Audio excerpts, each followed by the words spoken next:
Bryce Patton, Here. Mitch Katz, Here. Deirdre Strawn, Here. Jim Chard, Here. Roger Cope, Roger, are you here? Here. Judy Malika, Here. Gregory Snyder. Here. Okay. Next item is the approval of the agenda. Are there any changes to the agenda? Nope, I move to. Second.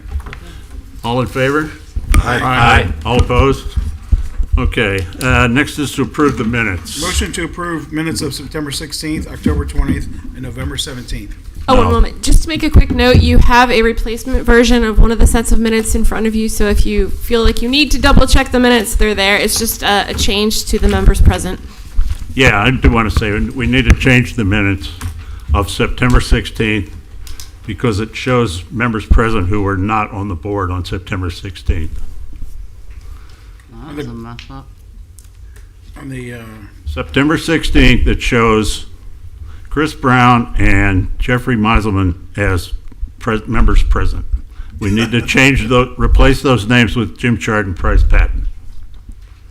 So what I would like is a motion motion as to, amended. as amended. Second. All in favor? Aye. All opposed? Okay. And October 20th and November 17th? A motion to approve October 20th and November 17th. Second. All in favor? Aye. Aye. Opposed? Okay, good. At this point,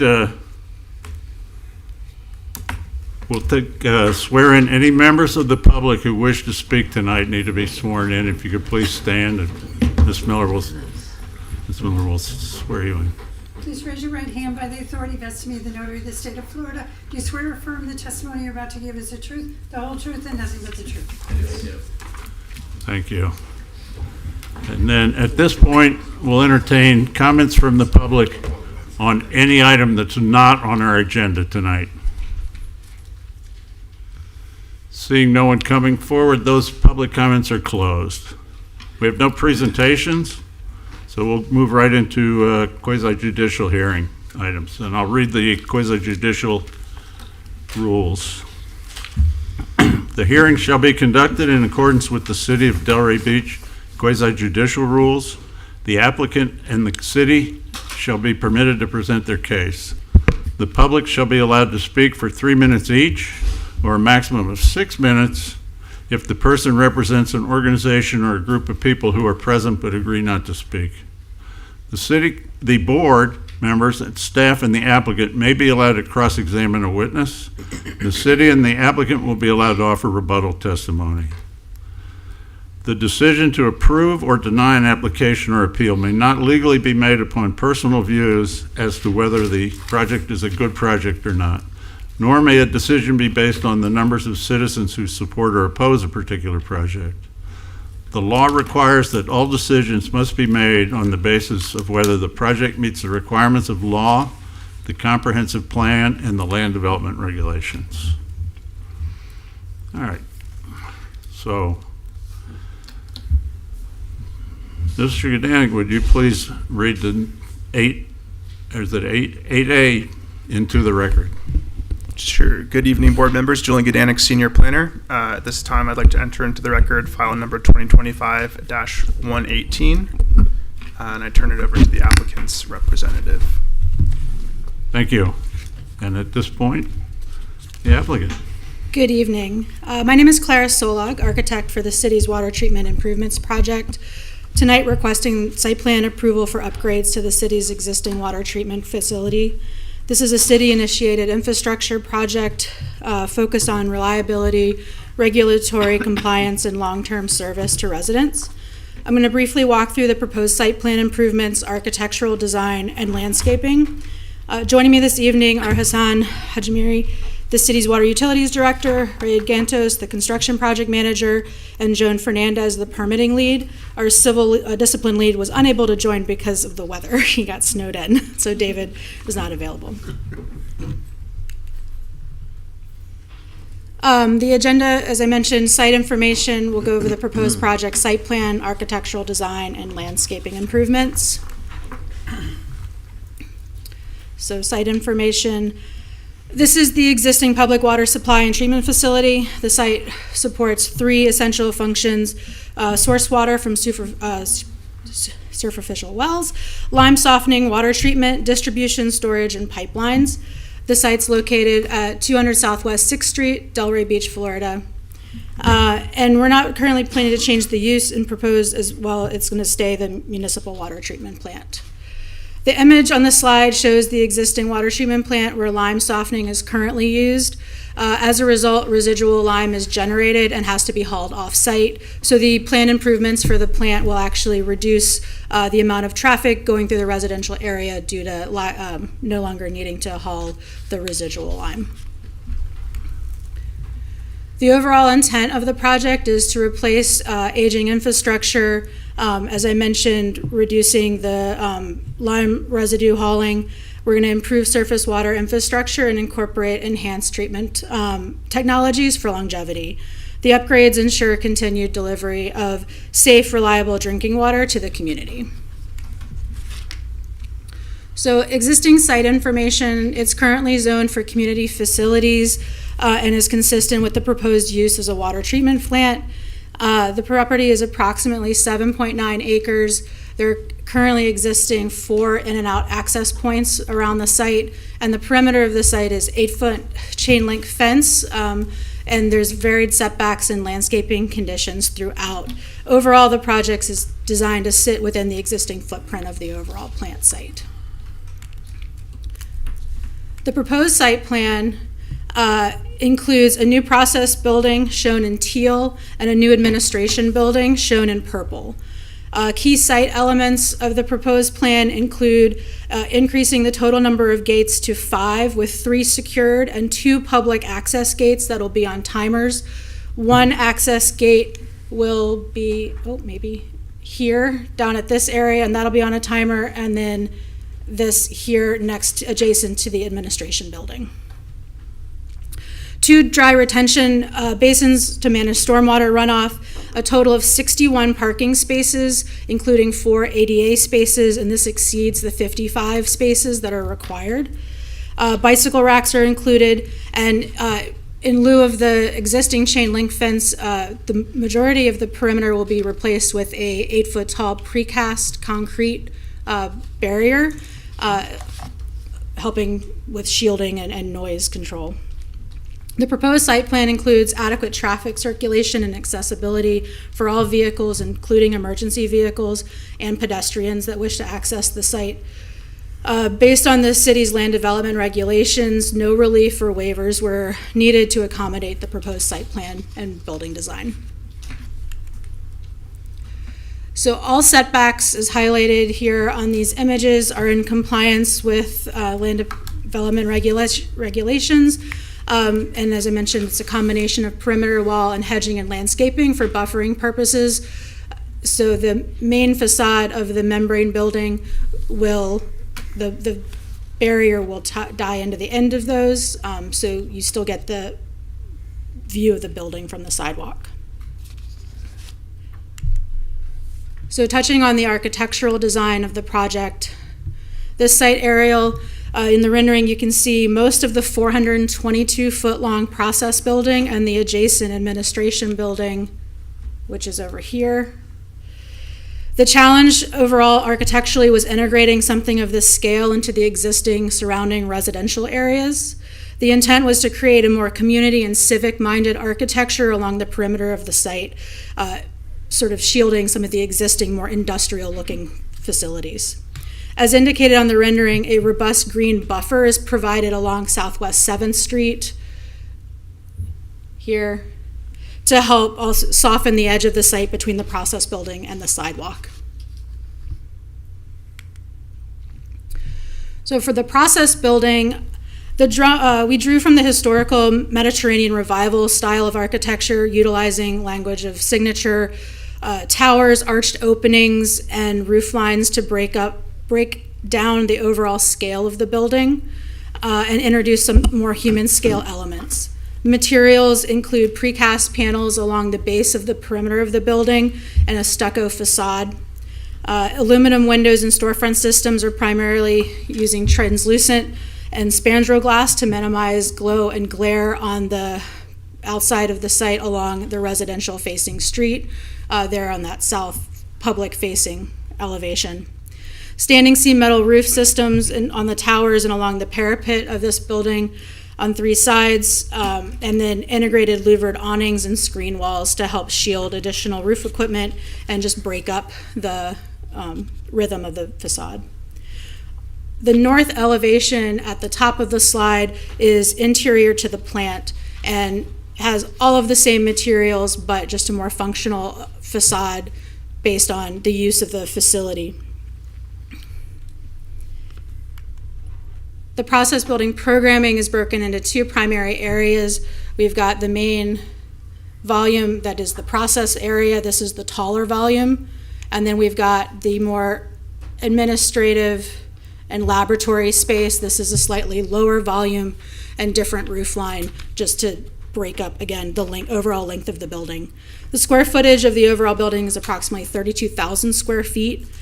The administrative and lab space comprises 6,600 square feet and includes offices, operations, control rooms, and laboratory facilities, as well as utility spaces, while the process area is primarily a high bay process area for all of the treatment equipment. The administrative building is a single-story structure with a hip roof, similar to height and style of the adjacent residential houses on the east side of the site. The west elevation, there at the top of the page, is interior to the site, but it is the main entry and primary facade, and would be what folks would approach as they entered either of the pedestrian or timed public gates in that corner of the site. We use the same language and rhythm of windows around the full perimeter of the site, of the building, excuse me. Architectural features for this, also from a materiality standpoint, match the process building. There's precast panels along the base, transitioning to a stucco treatment, standing seam metal roof with overhang and aluminum windows, storefronts, and integrated sunshades. Mechanical and electrical equipment are isolated to the rear of the facility, so they're not visible as public or anybody approaches. The administrative building programming. This building supports administrative staff functions for the water treatment plant, and it serves as a consolidated structure, bringing all the facilities that have currently been sort of scattered across the site into one building. Includes offices, a large training room, break room, bathrooms, and all of the necessary utility spaces to support the infrastructure. So from landscaping, the existing landscaping conditions vary across the site, as noted before, with varying setbacks. The design team conducted multiple site visits and coordinated closely with the city landscape planner, and together identified unhealthy trees for removal, vegetation that's suitable for relocation, and trees that should remain and be protected on site. Ultimately, we ended up with 36 trees to remain, 39 trees to be removed, and 23 trees to be relocated. The landscaping is provided along the base of the new buildings and within parking islands. A substantial tree canopy, if you remember from the rendering, is located along 7th Street here, and the perimeter streets to provide beautification and screening and just soften the overall edge of the site. So many trees were planted in addition to the palms and shrubs and the trees that were to remain. We focused on 80% native trees, 76% of native shrubs and ground cover, and by utilizing native planting, irrigation demands are lessened, and it supports the local ecology. An irrigation system will be provided to ensure plant establishment. So, in summary, this project maintains an existing municipal use, meets all of the required zoning and land development requirements, and it complies with the comprehensive plan. It overall improves essential public infrastructure with respect to the surrounding residential areas. And we're happy to answer any questions. Thank you. Thank you. Chair, just a reminder for ex parte. Oh, that's a good point. None whatsoever. I've been to every community meeting about this, so that's Okay. my insights. None. None? I spoke with Neil Schiller. I'm sorry. It's the next one. No, none. Neil, what are you doing? Mitch? None. Thanks, Wade. Sorry. Mr. Goodine? He was, Good evening. He's Good everywhere. evening again, board members. Julian Gdanek, Senior Planner. The applicant just gave a very thorough and detailed overview of the project, so I'll try to move quickly, not to be redundant, just focus on some of the facts and some of the planning considerations that we made when this project was under review. As you're aware, it's a level 3 site plan application for renovations and additions to the existing water treatment facility for the city. It's community facility zoning district, again, existing site, and it's surrounded on all sides by low-scale single-family residential, which definitely informed how we were reviewing this during the technical review to make sure that it was appropriately mitigated to the best possible outcome. These are the surrounding properties. To the north is actually the more of that community facility site that includes the SOC, some fleet storage, and then the water treatment facility. To the east, west, and south are all single-story, single-family residential. And then this is the subject property facing, the southwest 7th Street frontage as well as the southwest 4th Avenue frontage, which is the south and west border of the property. Quick facts about the site plan. There are 2 new buildings being constructed. The process building, which is the larger one on the southern property line, and then the admin building, which is on the east side of the structure. Total gross square footage is approximately 39,000 square feet. About 13,000 square feet of that is office and laboratory use. The remainder is that process sort of infrastructure, industrial enclosure for the water treatment equipment. Additional parking spaces are being provided that didn't previously exist, and there's a revised vehicle circulation pattern just related to the change in operation with this new construction. And then importantly, there is a perimeter landscape buffer proposed around the entire project. At minimum 10 feet, it exceeds that in a lot of areas, and that's paired with a 8-foot wall, as mentioned, as well as some robust landscaping. So just looking at the membrane building specifically, you can see that the setbacks are 21 feet approximately. This community facility zoning district actually doesn't have minimum required setbacks. The only requirement is the 10-foot buffer, and then the setbacks are sort of just dependent on the approved site plan. But in no area does it extend closer than that 10 feet. And then at the admin building, which is this area, the closest setback to the residential zoning district of any of the new improvements is 59 feet. So quite a bit of ways of separation between the single family residential. The applicant discussed the building layout and use functions, so I don't need to go over that. Looking at the landscape plan, again, perimeter buffering proposed around the extent of the site, including the decorative wall, or the concrete wall. It's not necessarily decorative. There's foundation landscaping proposed at the foundation of the buildings, both interior and exterior. In certain areas, there's the new shade tree canopy. And then the applicant stated, there are some trees being removed, but a lot of them are existing to remain as well, and significant number of new trees are proposed. The perimeter buffer largely is comprised of live oak and Dahoon holly. Live oaks create a really nice canopy over time, and then there's some other tree species intermixed. Same concept. This is just looking at the buffering. Actually, I wanted to point out at the southwest corner, there is a large canopy tree existing to remain, and then there's some other as well at the southwest 7th Street entrance, which help buffer up that new canopy because there's some existing mature trees that are going to remain there. Looking at the architectural design, the applicant explained the thought process behind it. The intent was to ensure that the use, which is very industrial in nature, does not appear that way from the exterior. I think it was very successfully done to mitigate that. Is it appropriate for a civic building?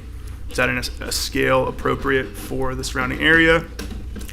the community facility maximum height is 48 feet, but these buildings are actually all below 35 feet, which is the maximum height for adjacent residential zoning districts. So I thought that was an important fact as well. And then there's some, vertical articulation and movement across the long facade to help make it interesting and not so monotonous, which I think also is successful. The administration building for reference. I'll skip that because we've talked about it. Looking at the criteria for architectural elevations, it's pretty broad, but essentially you need to find that it's not, or that it is in conformity with good taste, good design, and generally contributes to the surrounding area, which staff finds that it does. In terms of consistency, compatibility, and concurrency, the CF zoning is consistent with the CF land use, and the use, which is a municipal water treatment facility, is consistent with that. Scope of work is fully concurrent. Transportation, not an issue. There's TPS letter confirms no impact on the road network. Parks and open space in schools is not applicable.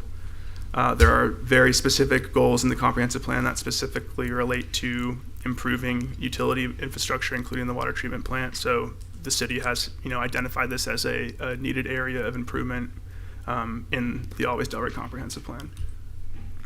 And, as mentioned, it complies with the LDRs with regard to height, setbacks, open space, and there are no waivers or variances necessary for this application. These are your board options, and I'm happy to answer any questions if there are any. Thank you. At this time, are there any member of the public who wishes to comment on this?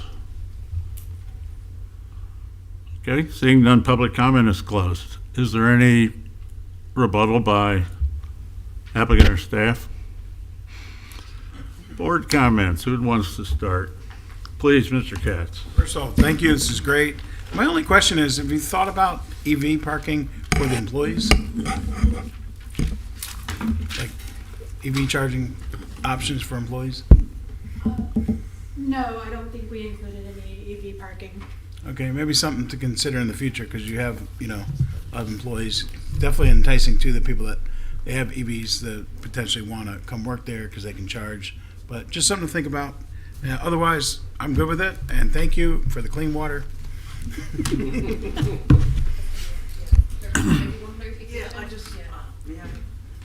Sir.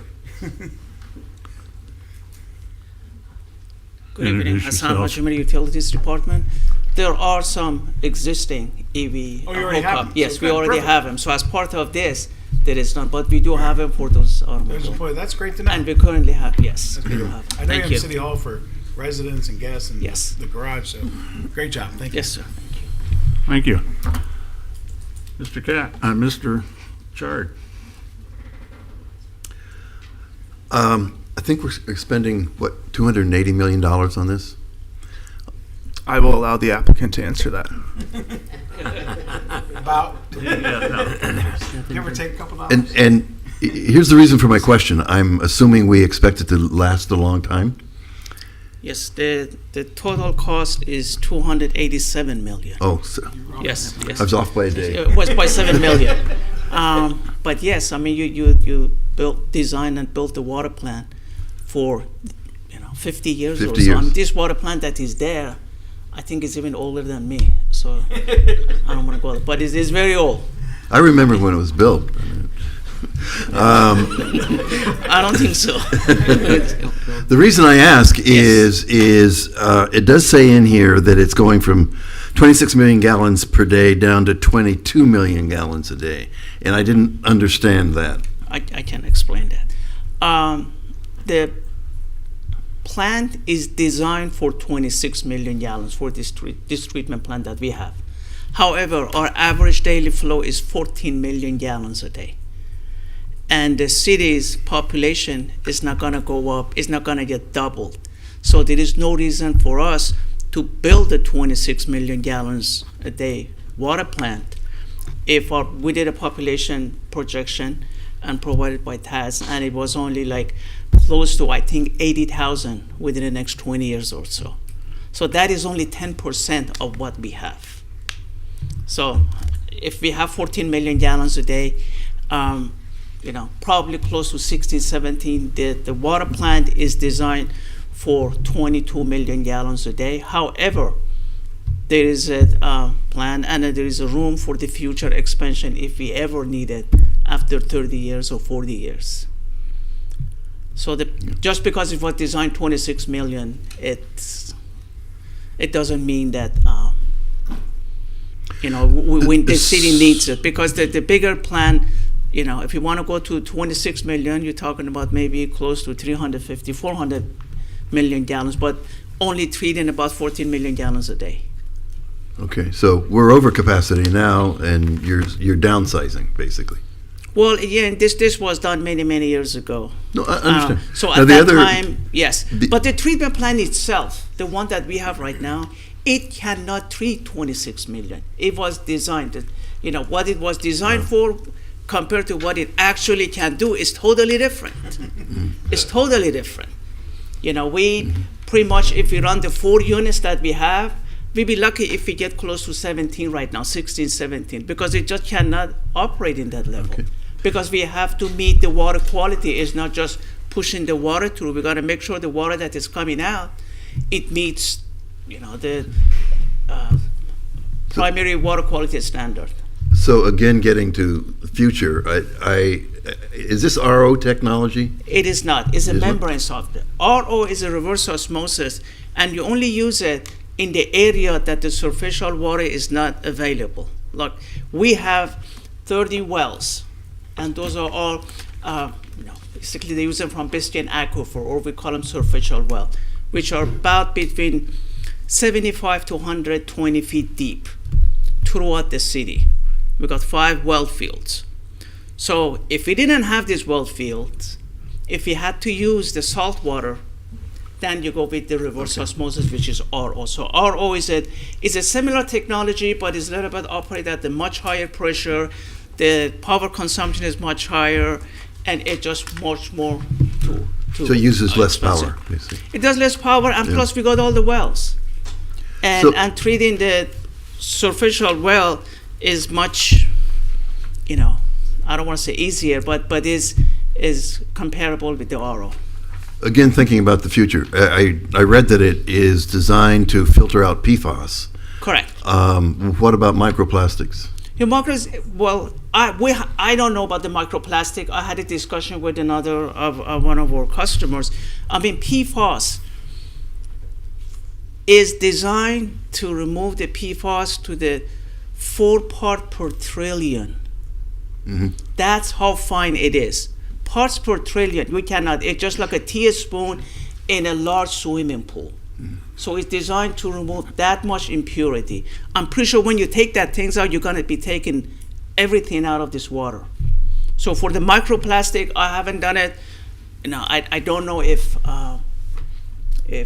and the membrane technology, by the way, is a proven technology. The nanofiltration is used all over the more industrial, more throughout the whole United States.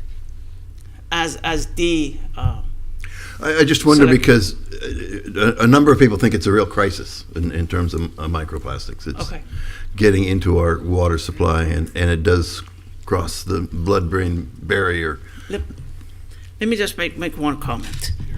We using superficial well that are 120 feet deep in the ground.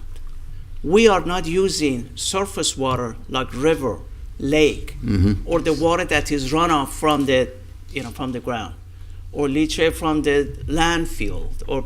So microplastic, I personally doubt it. I haven't been involved. I never heard of it. That is inside the groundwater, which is 100 feet deep. So that's the water source that almost majority of the utilities in South Florida, they utilize the same water source.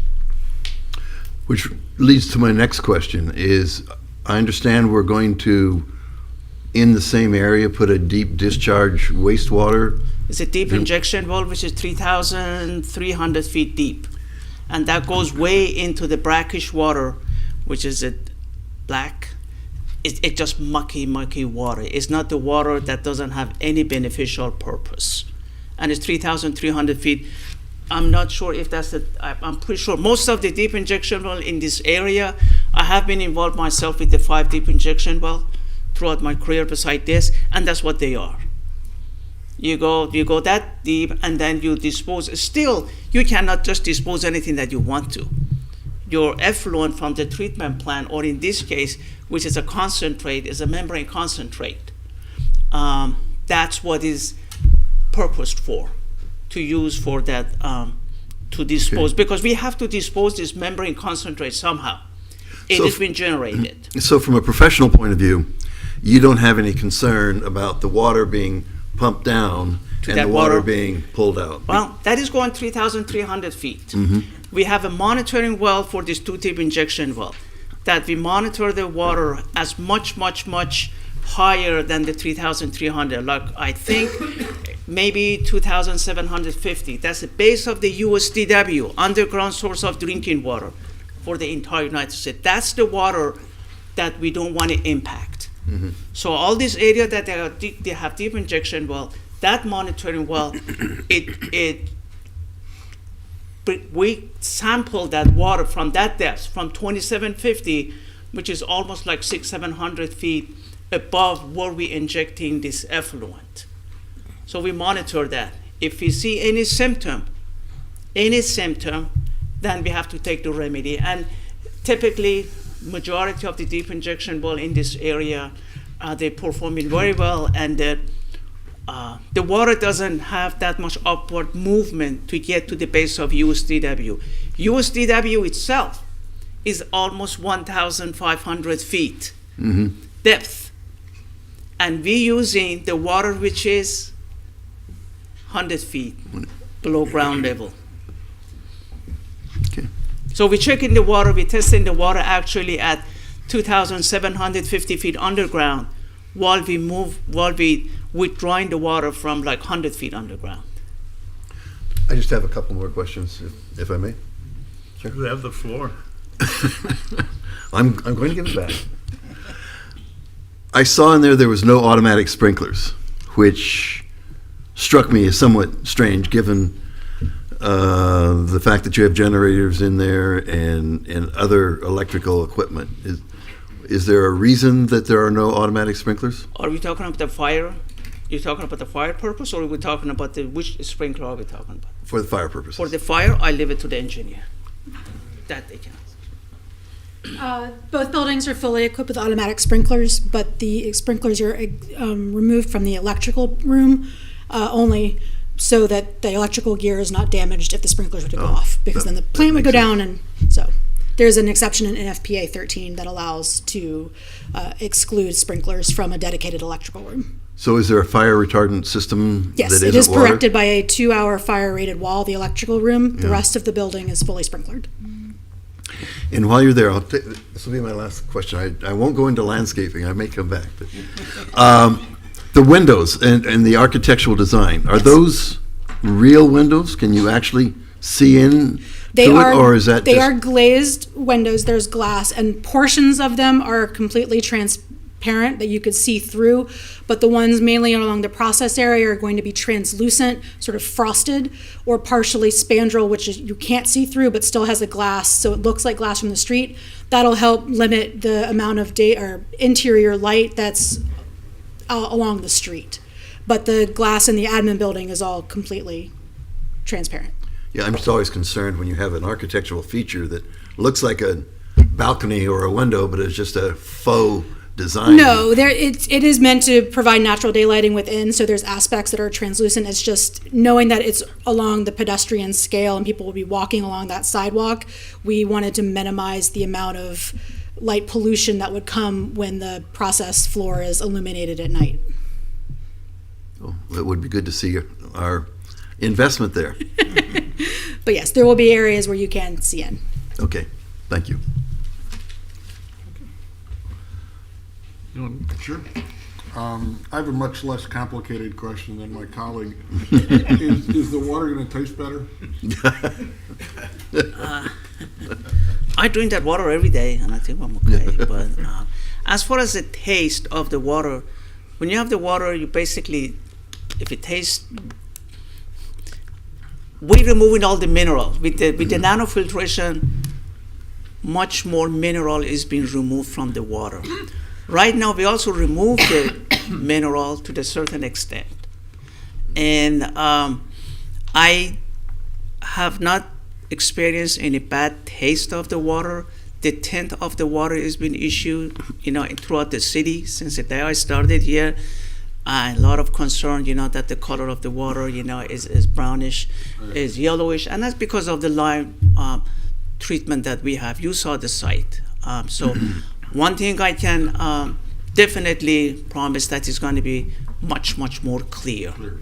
Yeah, and the taste of the water, I honestly, I don't taste any. And we all drink in the same water. So nobody had come and complained and said, hey, your water tastes bad. They all say, hey, we don't like the color. We don't like the color. Correct. Well, that's good too. No, I think it's a very handsome building. I mean, I'm just concerned with the outsides really. I think it's the handsomest water utility plant I've ever seen in my life. Yeah, it's pretty good. They did a nice job. I'm in favor of it. Thank you very much. What did you say you had a concern with? I didn't hear that.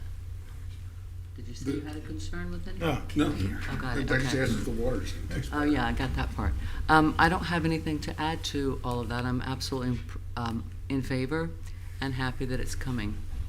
Wish it weren't so expensive, but I'm happy that it's coming. No comment other than I'm surprised that Commissioner Charlie let you all get away with removing 39 trees. No. I didn't say anything about that. I did Don't get him started. I did reserve the opportunity to come back. Okay. Thank you. Mr. I guess the real reason we're here is that the comment on the architectural and the site planning issue, not the technology and all that nonsense. But that is super, ultra important stuff, obviously. But I agree with Price. I mean, architecturally, it's, the architect has done a fabulous job. Very intelligent design. I would classify it as like a municipal style of architecture. All the detail appropriately on the long building, the larger building, spent toward the residents across the street. I'm sure they very much appreciate that. And obviously, nobody came out tonight from that neighborhood to dispute anything. So I think that's kind of important. They had the opportunity to. But it's a very handsome building. The glass, and I'm assuming the city of Delray Beach has approved the blue roof, and I'm assuming that that's going to be a blue roof, as the renderings indicate, and the architects are saying yes. So staying out of the color schemes and let the city handle that.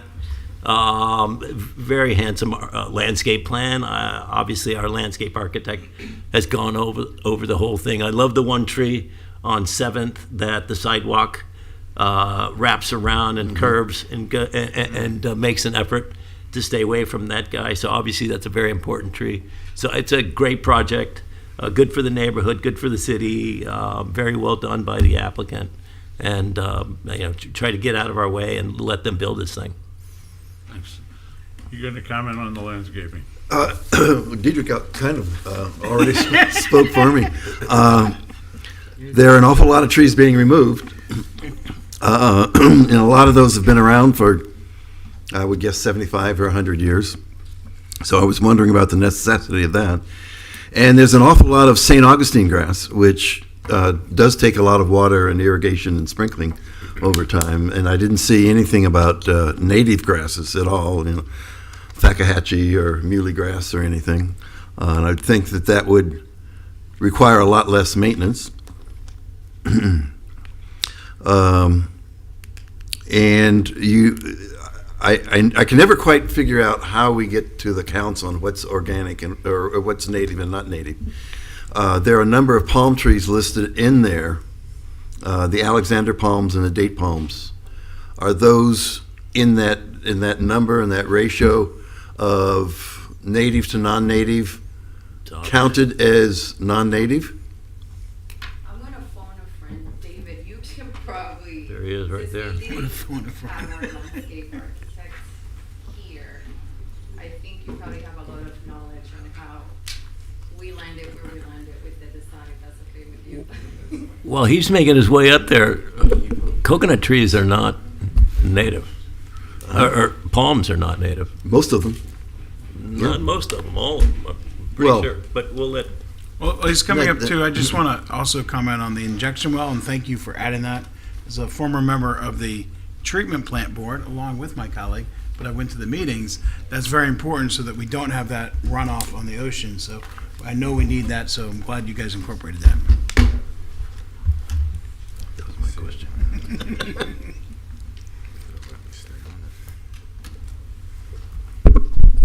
We're attempting to open the landscape plan, so Mr. Glover can reference it. My computer unfortunately crashed, so I'm just Mine trying to did the same thing. trying to reboot it.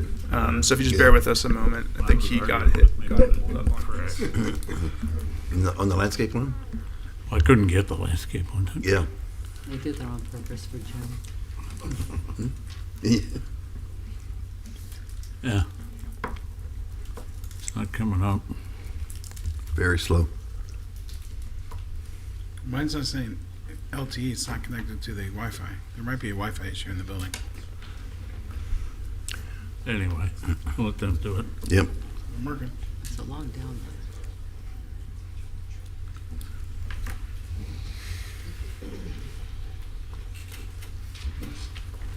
I mean, in the meantime, if you want to repeat the question, that would be great. I know Exactly. there were a few pieces Yeah. that can be maybe broken down, and we can try to clarify as much There's a as we can. preponderance of St. Augustine grass, and which is basically a native, but it requires a lot of maintenance as opposed to things like Fakahatchee grass or muley grass or love grass or any of the other natives that we have.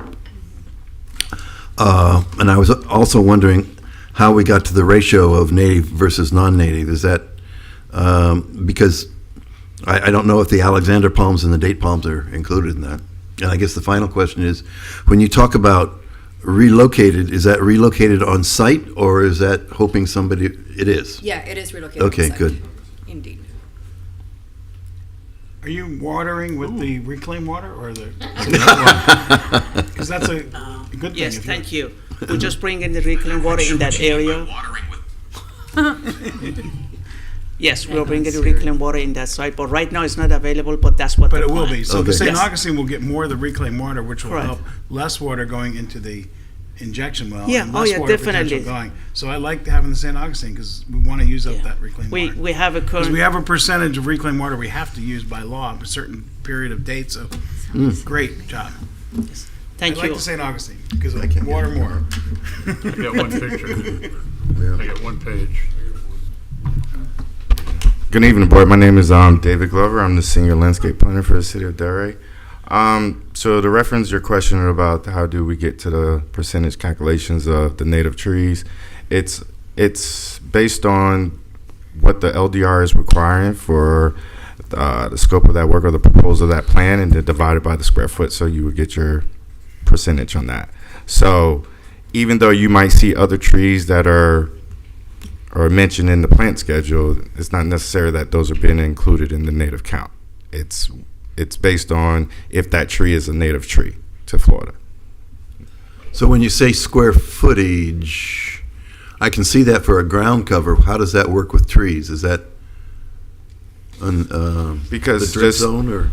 No, so I guess I can explain this way. So say you have a perimeter barrier and it's based on 30 foot on center. So if it was to take, 18 trees to get, come out to 18 trees in that perimeter barrier, if you're using, 10 trees are native, then whatever percentage of that requirement of that 18, that's how you get the percentage.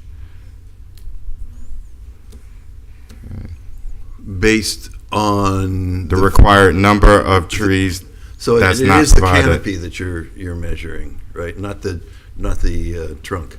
No, it's, yeah. If I can understand what David's saying, I believe it's the numerical amount of required trees, not the number of provided trees. So if there's trees in surplus of what's required, they're not factoring into the percentage of native. It's only the amount that's required. So in the example he provided, if a perimeter buffer requires 18 trees, whatever the percentage the code requires for native is based off of the minimum required amount, even if they provide more than 18 trees. Is that correct? Okay.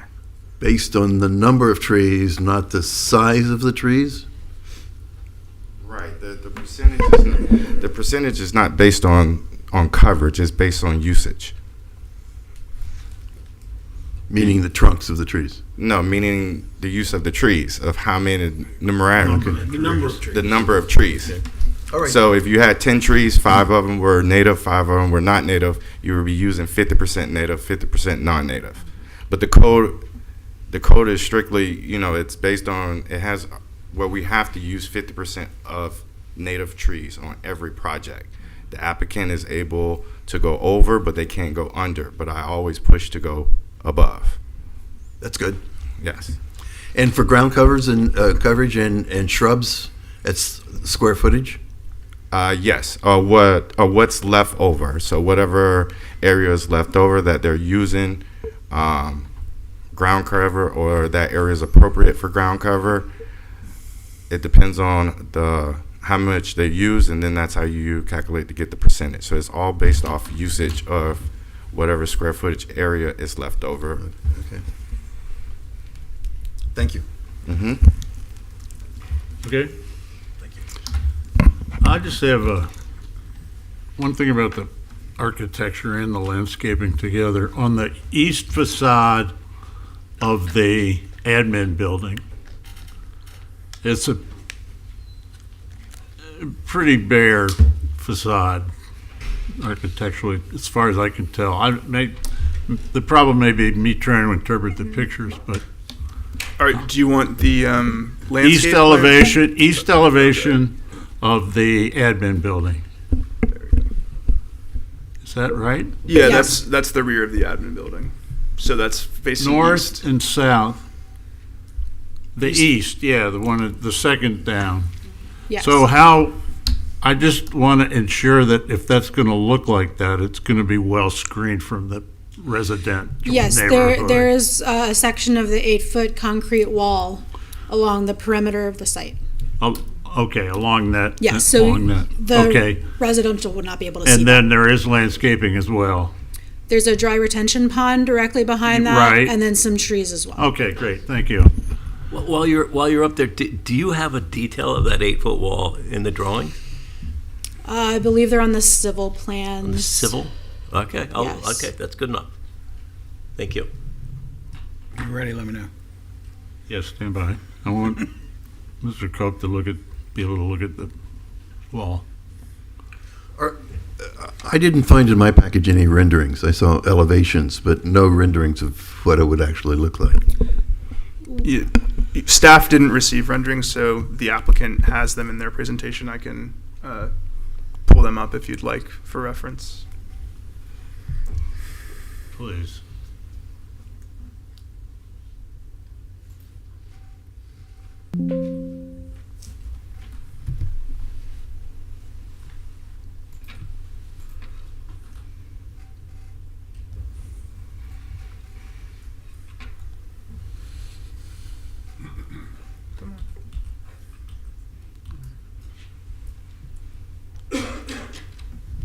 This is the only rendering we included in the presentation, but there are others of more on the streets scale, but.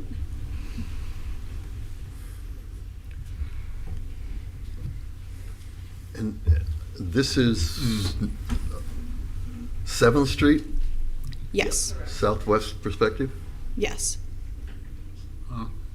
Southeast, I would say. Southeast, yes, yes. So, but the wall depicted by the parking on east of the main building, it would be the same wall Yes. over on the other side? Yes. All right, thank you. Also, this is a huge improvement over what's there now, especially. Yeah. Not just the water quality. The chain link but fence, just yeah. the chain link fence. And I mean, it's always, you drive by that, it's like, this is God, we can do better. And they are doing better, so thank you. Mr. Cope, are you satisfied? I couldn't find the detail. Okay. Let's not, we should move on. Can we have a motion, please? Move approval of a level 3 site plan application request for the Delray Beach Water Plant, including architectural elevations and landscape plan for renovations and an addition of an existing facility by finding that the request is consistent with the land development regulations and the comprehensive plan. Second. We have a motion by Mr. Katz, second by Mr. Chard. Could you would call a roll, please? Bryce Patton, Yes. Mitch Katz, Yes. Deirdre Strawn, Yes. Jim Chard, Yes. Roger Cope, Yes. Judy Malika, Yes. Gregory Snyder. Yes, it passes 7-0. Thank you very Thank much. you. Thank you very much. And just in a note, I had a neighborhood meeting the other day, and this was brought up, and the people were excited that the color's going to change Of the water. of the water. The Yeah. water. The admins on Facebook groups are very disappointed because of less traffic. Aw. All right. Thank you. Moving on to 8B. Mr. Gadan, could you Yes. read this into the record? Hello again, board members. Julian Gedanik, Senior Planner. At this time, I'd like to enter into the record file number 2024-104, Level 3 Site Plan Application at 109 Southeast 5th Avenue. And let me just go full screen. Thanks, Julian. How do I go full screen on PDF? Sure will. There you go. All right. Mr. Schiller, the floor is yours. Do you want to do Oh, ex parte. Yeah, I'm way behind on that tonight. Mr. Katz. I met with Mr. Schiller and the applicant. I spoke with Mr. Schiller. I spoke online with Mr. Schiller and the applicant. Same with me, Mr. Schiller and the applicant. I spoke with Mr. Schiller. I got something from you. I tried speaking to you. Attempted to speak to you.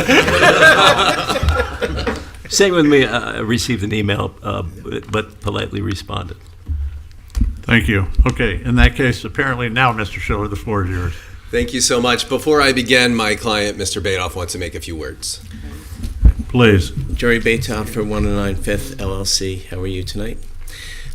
First, thank you so much for entertaining this proposal. I've been a developer for approximately 35 years, and I have an unusual motto, and that is do anything and everything the township would like. And that was what I started with the original discussions I've had before these boards, for the meetings, and also my instructions to Neil and my experts. So one of the main things is no variances, no waivers. Make it as simple as possible. We've dealt for the last almost 2 years, maybe 20 months or so at least, or more. And we had probably over 191 comments, and we've actually addressed them all.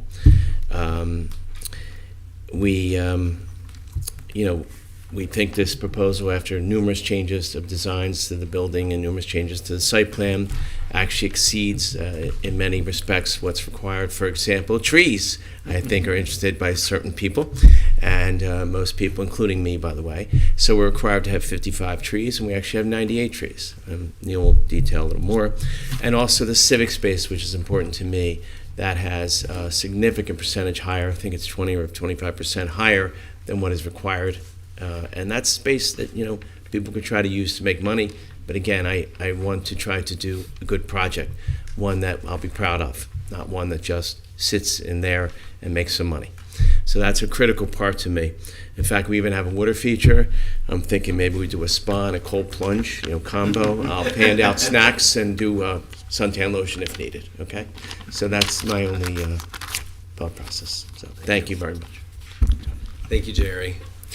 Good evening, Board. Neil Schiller with Government Law Group, 137 Northwest 1st Avenue, or 1st Street, sorry, right across the street from City Hall. So we're here tonight, site plan level 3 approval. We're asking you to approve our site plan level 3 application tonight. Oops, go back. If you don't know where the site is, we are on the corner of 1st Street and 5th Avenue and 6th Avenue, where the old P&Z Bank building is now. Just a little bit of history. We've been in this process for 461 days. We've satisfied 195 different comments to get to tonight's hearing. In April 2025, the Planning and Zoning Board recommended contemporary functionalism as the architectural style that went to the City Commission as an alternative architectural style. In June, later that year, the Commission voted not to approve a new style called contemporary functionalism, but did approve the use of masonry modern and said that these two styles seem very close, so just go with masonry modern, which is what we did, and we're here tonight for our final vote for a level 3 site plan approval. This is our previous rendering from the northwest corner. And you can see where the building, how the building lies and interplays with both Southeast 5th Avenue and 6th Avenue. And you'll see some differences from this rendering, which is the current rendering, again, from that same corner. You've noticed that we've highlighted some changes for you in the next slide, or one of the future slides. That is the same corner with our landscaping installed. We wanted to have both, so you can see some of the amenities that are there outside of the landscaping, including our water feature, some benches, bike rack, and most importantly, the entrance to the building. And here is the landscaping that is going to make that even more beautiful and attractive to pedestrians. Here is another rendering that was in our package of the massing plan of the new building with the current architecture. You can see that we have included a sky bridge on levels 2, 3, and 4 above the first floor to connect the two buildings over the public alleyway, which we have actually improved by expanding to 20 feet wide. So as I said, these are our changes from our previous design. The previous design that was contemporary functionalism is on the top, and the current design, masonry modern, on the bottom. We focused on more stucco, reduced mixed materials and color to create unity of form, which is a tenet of masonry modern. We removed a lot of the wood paneling and closed in the balconies to create a solid massing with punched openings, another tenet of masonry modern. And we added elements on the building and in the elevations to reinforce the tripartite composition, which, as you know, is a significant tenet of masonry modern architecture. Here is our proposed site plan. The buildings are outlined or colored in, in blue, and you can see where they will sit on the property in relation to the streets. The most important thing to one of your members maybe is our landscape plan. We have 98 trees on this landscape plan. The previous site had something like 57 trees. We are having more trees than the previous site, and we are saving, I think the last count was 23 trees on site that we are saving. Here is just so you know where our parking plan is. This is the level 1 parking plan at ground level. And then if you can't get a spot here, there are additional spots on what we're calling level 2 parking plan, but which is a traditional mezzanine parking level.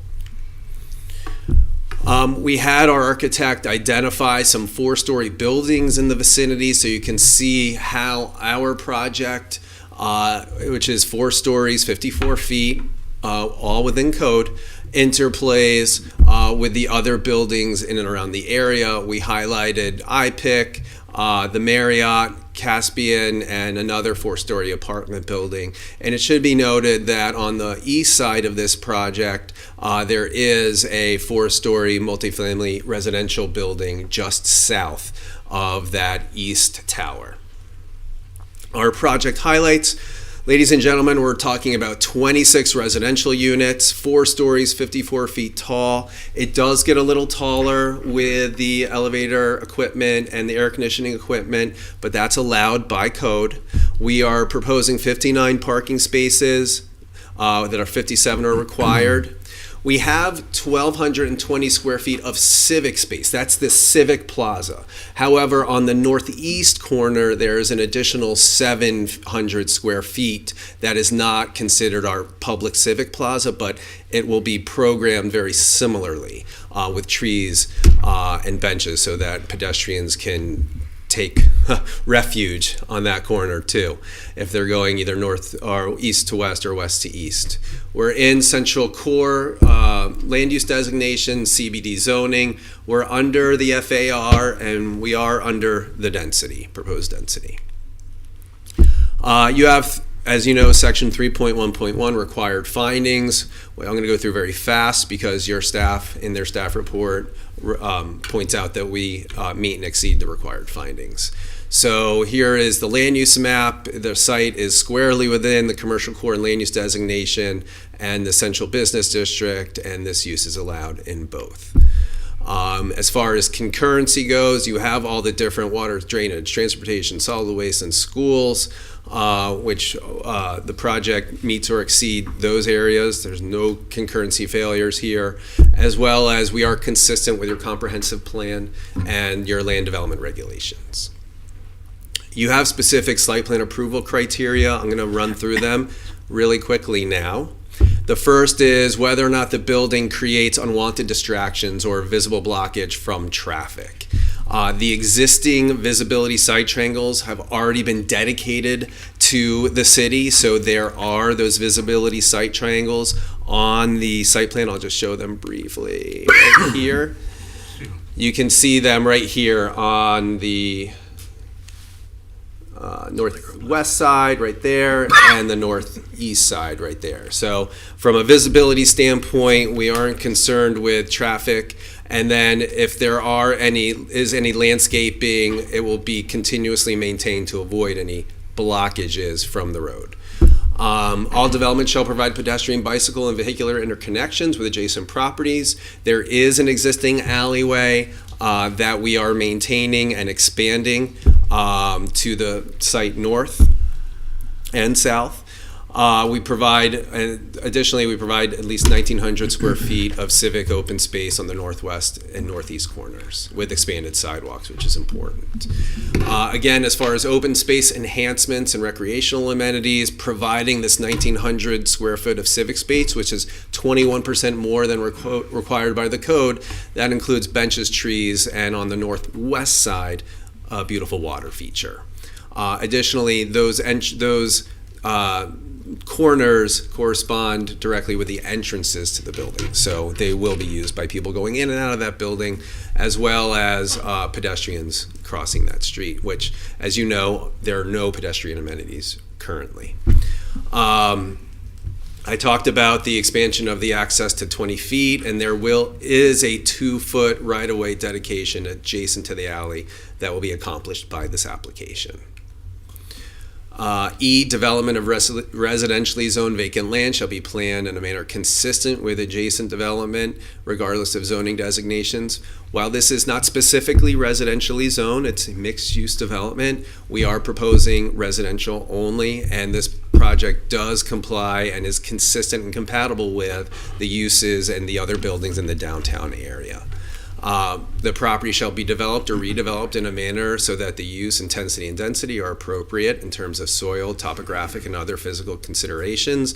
And again, we're compliant with the permitted density and compatible with adjacent land uses in the CBD here. 2 more, and then I'll get to staff's concerns. But G is the development shall provide a variety of housing types. We feel that creating residential units in the downtown adds housing stock and is critical to the success of the downtown area. And then lastly, further consideration shall be given to effective development they'll have on safety, livability, and stability of the surrounding neighborhoods. And again, positive residential development in the downtown really does strengthen the whole downtown, so we have residents that can live, work, and play 24/7 in our downtown, not just come and go between 9 and 5 Monday through Friday. Development shall not be approved if the traffic associated with such would create a new high accident location. Because this is a commercial use currently, the traffic generated by the residential units is substantially less than the previous bank use. So we're improving traffic there. And then as far as tot lots and recreational areas serving children, that is not necessarily applicable here. We shall not exceed the maximum limits established in ND1, which we don't. And then the development shall meet the intent of energy efficiently and diverse energy mix, which will have a lead expert assigned to construction documents and final design to ensure that we maximize the lead points and make this building as green as sustainable as possible. We did note in your staff report that there were some concerns, and we wanted to address them with some parts of our presentation. Specifically, our civic open space on the northwest corner. Your staff does correctly point out that the expansion of the sidewalk, integration of civic space at the northwest corner, and an introduction of a shaded tree canopy are substantial amenity improvements within the public realm that will benefit the general public. That's a plus. But they were concerned that there were no quality active uses adjacent to the civic space or even lining the civic space to make this really, from a planning perspective, make that civic space be used more and be more active. And we understand where staff is coming from. But I do want to point out that we have a beautiful water feature with a glass wall that's bringing the public into that part of the building. We have a bicycle rack that will be used by residents and visitors to the building. We have benches and trees, as I've shown you, and most importantly is our entrance to the building. That glass entrance to the building, people have to walk into the public civic plaza. The other additional consideration to think of here is there are no trees, there are no benches currently on Southeast First at this corner. Having the trees and benches there for pedestrians to take refuge when it gets hot out, or even if it's raining like it was this afternoon, is a tremendous upgrade. And so while it may not be as active as staff would like, I would also remind you that we are a 100% residential building. We're not proposing mixed use here. Well, that's additional traffic that I don't know that the site can necessarily handle, and that's not what we're interested in. We're interested in a residential building where our residents and their guests can walk to the building and other pedestrian passerbys can take advantage of the civic space. This is our civic area plan that we've given to the city and submitted to the city, and we've highlighted the three major areas where the trees are, in addition to our water feature, benches, the building lobby, etc. So you get a 2D. May I have a few more minutes? Thank you, Mr. Chair. This is the civic space lined with trees. So you can see that an active quality use is we feel there and apparent. Additionally, staff was concerned about the tripartite composition of our building, which is essentially the architecture of masonry modern, We feel that we have a definitive top, middle, and bottom on all the elevations. We pointed out the north elevation, our south elevation. Here you can see the punch out right in the middle there, and the bottom. Our west elevation, top, middle, and bottom, again, we think clearly defined tripartite composition. And then here in the rendering from the northwest corner, you can see definitive top, middle, in between those blue lines, and the bottom below those lines. Additionally, I think staff was concerned that due to the our rendition of masonry modern, that maybe this building wouldn't fit into the downtown, and we pointed out 4 other buildings in the area that are very similarly addressed or dressed as masonry modern. Everything from the Caspian to Courtyard Marriott to parts of Atlantic Crossing and to a residential project at 318 Southeast 5th Avenue.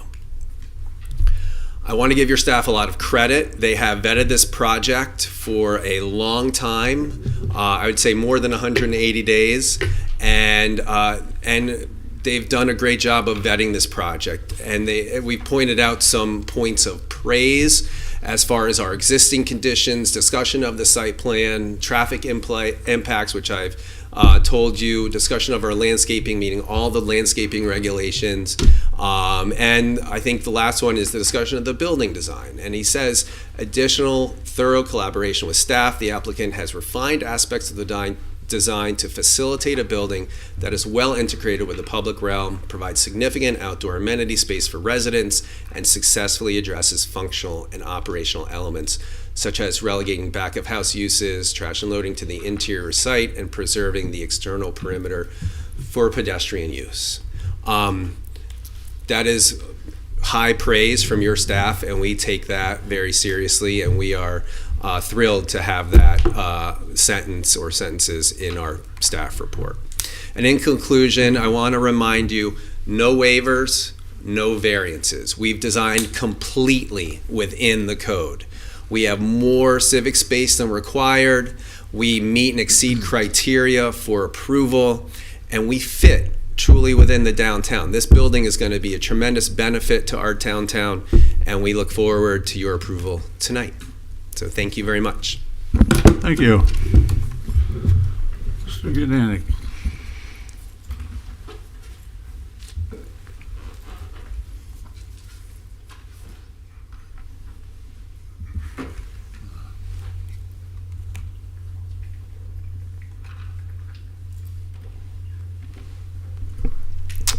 Hello again, Julian Gdanik, Senior Planner. As you're aware, before you at this time is a Level 3 site plan application at 109 Southeast 5th Avenue. It's a 26-unit multifamily residential development, not mixed use, purely residential, 4 stories. It is located in the Central Business District, Central Core. Property size is a little under 1 acre. The existing use is a commercial office building that previously contained a financial institution, and as mentioned, the proposed use is multifamily residential. It's surrounded on all sides by Central Business District, right in the middle of 2 very prominent streets, Southeast 1st Street, and in between 2 primary designated streets, the federal highway pairs, so a very important site in the city. These are the surrounding properties for some context of the area, varying commercial and I think commercial and residential. The south or the lower left image is residential, of varying different styles and varying different ages. This is some other surrounding. The lower right rendering is a project that was approved across the street at 102 Southeast 5th Ave, just for some idea of what project will be coming across the street in terms of massing, scale, and architectural style. And this is the subject property, existing conditions. Looking at the building from sort of an elevated perspective at the northwest corner. So that's the 1st and 5th intersection, and then the street view is from the 6th Avenue perspective.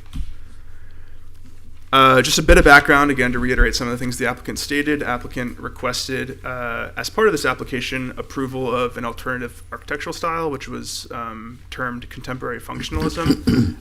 That was recommended for approval by the Planning and Zoning Board, but was not approved by City Commission. And instead, the City Commission approved the use of the masonry modern architectural style, which is permitted as one of the styles in the design guidelines, but requires additional approval. So that style has been approved. However, the execution of the style, how it's implemented, the specifics of the design are under your purview today. Looking at the site plan, there are 2 structures proposed as part of this development that are sort of tied together, for lack of a better term, by a pedestrian bridge that extends over the internal alley. We'll talk about that more in a bit. Total gross square footage is 98,000 square feet approximately. That includes the interior garage square footage. Again, 26 units, 2 and 3 bedrooms, 4 stories in height, under the maximum height as measured from the top of roof. And there is 1,200 square feet of civic space in the northwest corner, some additional surplus civic space in the northeast corner, and it does exceed the amount required. So the applicant was correct in that instance. And importantly, I think it's worth mentioning that all vehicular access from this property has been internalized to the alley, which preserves the entirety of the perimeter for the pedestrian environment. That is very different than what's currently there, where there's multiple curb cuts and vehicle ingress and egress points on both 6th and 5th. So that is definitely an improvement that we've worked with the applicant to achieve. This is just quickly a composite plan, so you can see the site plan overlaid with the landscaping to get a better idea of the landscape, and we'll talk about that in a bit as well. Just highlighting some specific areas. This is the Southeast 5th Avenue frontage. It's kind of turned on its side just so I can make it a little bit bigger, so apologies if that's orientation's confusing, but I just wanted to point out that all the sidewalks do exceed the minimum required. We worked diligently with the applicant to make sure that there was a balance of landscaping, curb zones so that we could have a street tree canopy, but also making those sidewalks as wide as was possible. It's something, as a planner, I do push for because it's an important aspect of the public realm. So all streets do have that. You can see the dimension of the pedestrian zone is 6 feet, and then the actual sidewalk proposed is larger than that. And it varies depending on what side of the street we're on. Sorry, going back quickly, you can see that there is on the 5th Avenue, there's the lobby area, there's a amenity space, there's an exit stair at the center of the facade, and then the primary lobby entrance is sort of to the right, which is towards that corner civic space. On the 6th Ave side, you have a separate lobby for the eastern building with a separate frontage type that meets the CBD standards. Additional surplus civic space at the corner, and then the CBD streetscape requirements are provided as well. As the applicant mentioned, this project is almost 2 years old in terms of when it was submitted. There was a significant amount of comments. We've gone back and forth with them. They've put a lot of time investment into this. We've put a lot of time to massage this and make it as good as is possible in certain areas, even though staff thinks there are some additional improvements that should be considered. But part of that was the streetscape design specifically to ensure that the sidewalks are as wide as possible. The canopy is a positive amenity, that all the frontage types are delivering what the CBD intends, and that there is a nice integration between public space and private space.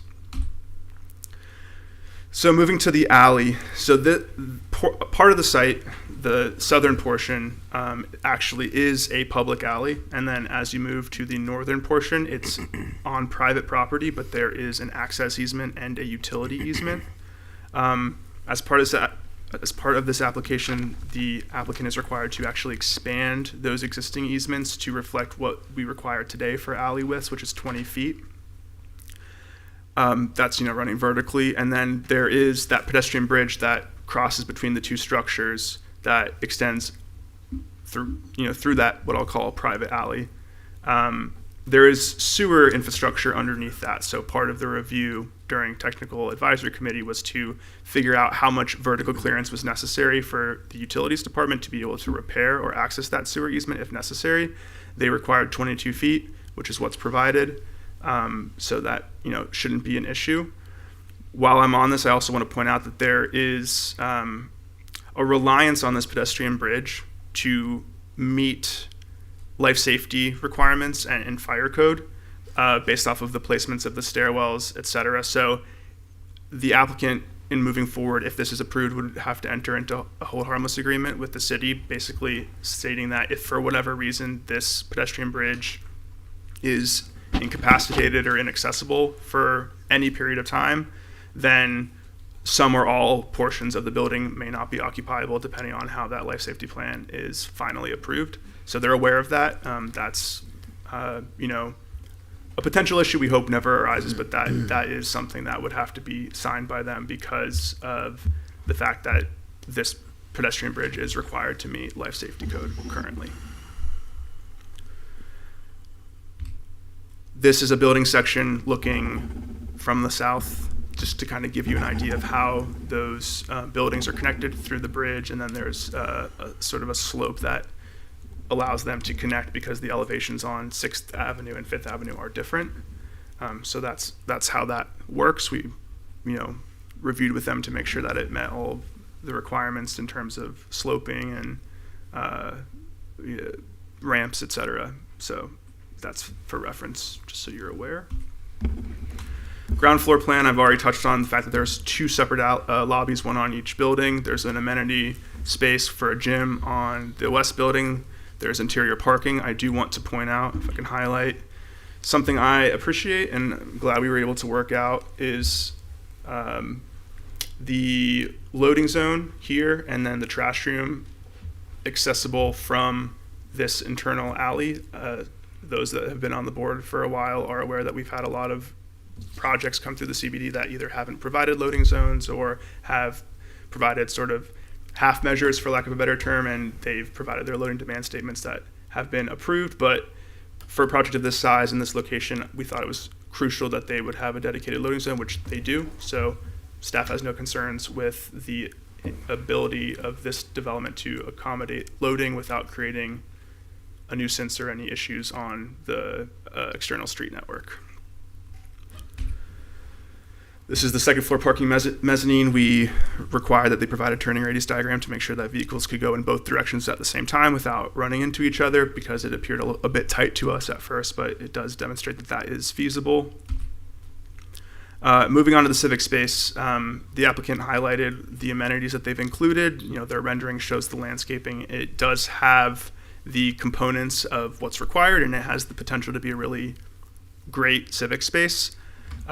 Staff does have a concern regarding the lack of an active use liner on the civic space. Specifically, what we're talking about is this red area, this corner of the building is very passive in our opinion. And the LDR section 4413, which is the CBD code, I don't know the section off the top of my head, but it's in the staff report. It requires that civic open space is lined by an active use. The reason why this doesn't require a waiver is because technically that hallway is an extension of the lobby area, and we consider the lobby an active use for residential buildings. But when we look at the qualitative aspects of the plan and whether this is an active use in the way that the code intended when it was established as a requirement, in staff's opinion, this isn't really delivering on that. For the reasons the applicant stated, activity in use between interior and exterior, having a use type that encourages people to spend time in that space is what is necessary to facilitate and create a civic space that's used and encourages people to spend time there. There's a lot of examples of civic space in the city and elsewhere that spatially comply with what code requires, but no one spends any time in them because they're not lined by active uses. So in of itself, the civic space is designed quite well in terms of what's placed in there. We worked back and forth. There's probably 5 different iterations of the civic space through the technical review to get it to this point. But in staff's opinion, it could go one step further to make it a really great example of what civic space should be moving forward. So that's why we're calling this out as a concern. Regarding the landscape plan, everything that's required by the CBD code is provided. There is the shade tree canopy. I believe cathedral oaks are the species proposed as the street tree. Various other tree species are interspersed. There are significant shade trees provided in the civic space as well, and then there's interior perimeter buffering provided between the properties to the south. So staff has no issues with the landscape plan. A lot of trees existing are being removed and replaced with what's required, and I believe there is a mitigation fee required in order to account for that balance of removal versus replacement. And that's due at time of building permit. Oh, and here it is. Moving to the architectural design, as mentioned, commission approved the use of the masonry modern style, and staff generally does not have an issue with the design. We don't feel that this is a problematic design or that it's garish or in poor taste or whatever the code says as far as 4618 for criteria for architectural design. But in terms of achieving what the design guidelines established as required for masonry modern. Yes, it does some things really well, and then there's like essentially one element that staff does not feel is quite being met, and that's the percentage of glass or the amount of glass that's being used. Just quickly, let's go through the elevations just so that you have that frame of reference. And then material palette as well. Sorry, I'm going out of order, but it's predominantly stucco. There's a wood veneer finish. There's a green wall proposed on the west side, and then there's aluminum accents. Two different stucco colors, a sort of white beige and then a dark gray, which is on the ground floor and then elsewhere sporadically used. So looking at the Masonry Modern Design Guidelines, to quote straight from the document, it says the ratio of glass to wall emphasizes the solidity of the structure. Windows are typically recessed back from the exterior face of the building, producing deep shadows and revealing the thickness of the wall. Now in this version of the building, which is different from previously approved, I do agree that the applicant has made improvements. The thickness of the stucco banding around the second and third floor balconies definitely reads as more masonry modern than previous. But specifically looking at the northwest corner and then elsewhere, just in sum, the total sum of glass used is, in our opinion, beyond what is typical for masonry modern. So we just would appreciate the board to consider that, and you may agree or disagree, that's totally fine, but we need to point that out if that's our opinion. And just to show some references, these are examples of masonry modern pulled straight from the design guidelines. A minute or two more, if I may? Sure. That show sort of the relationship between the punched openings, minimal glass, and then the solidity of the stucco. So that's what the guidelines are looking for. Again, it's not what staff's looking for, it's what the design guidelines are looking for, and that's why we're making this comment. Here's another example where you can see that relationship between stucco and glass. Final point on the architecture is the tripartite composition.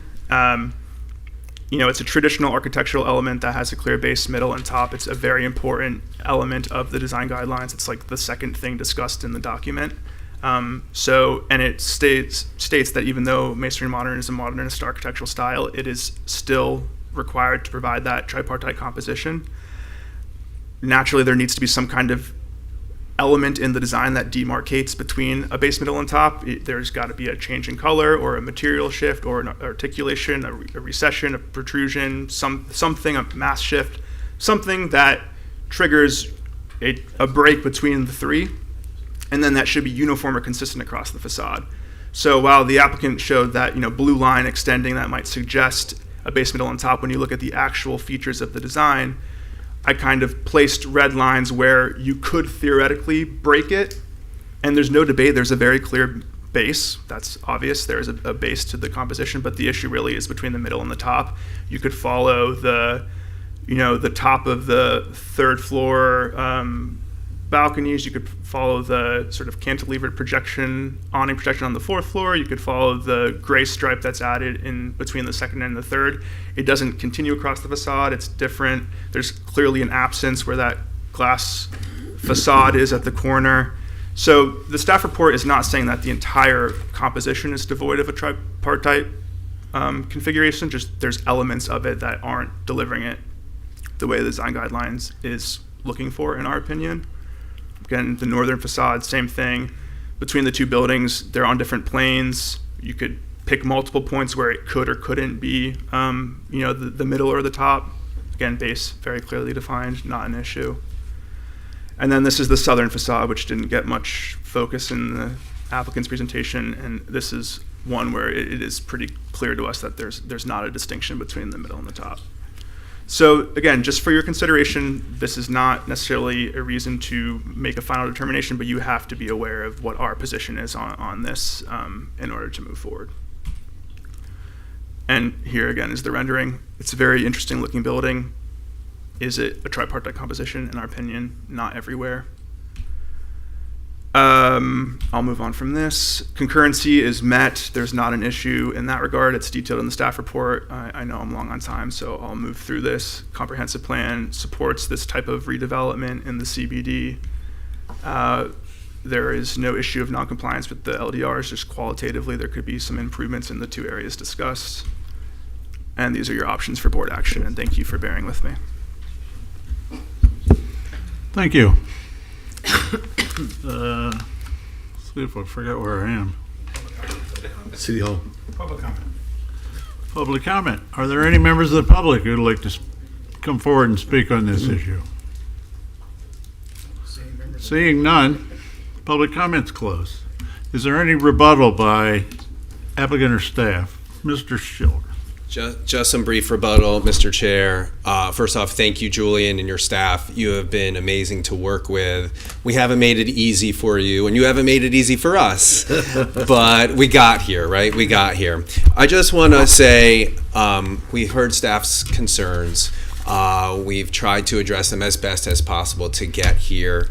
We will always continue to work to make the building better, but this is going to be a substantial improvement over what is there right now, both visually from a pedestrian standpoint.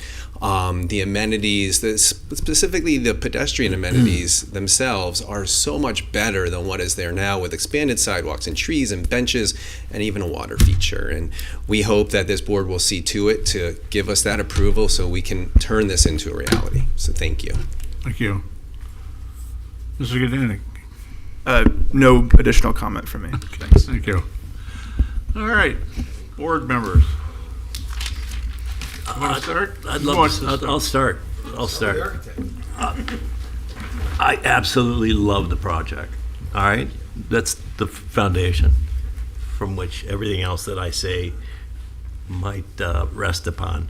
Spectacular site, it's a stunning site, and I've got like 5 categories of stuff that I'd like to talk about: the site, the style of the architecture, maybe the bridge, the civic space, and whether or not it meets the LDR's intention of the masonry modern that circles back to style.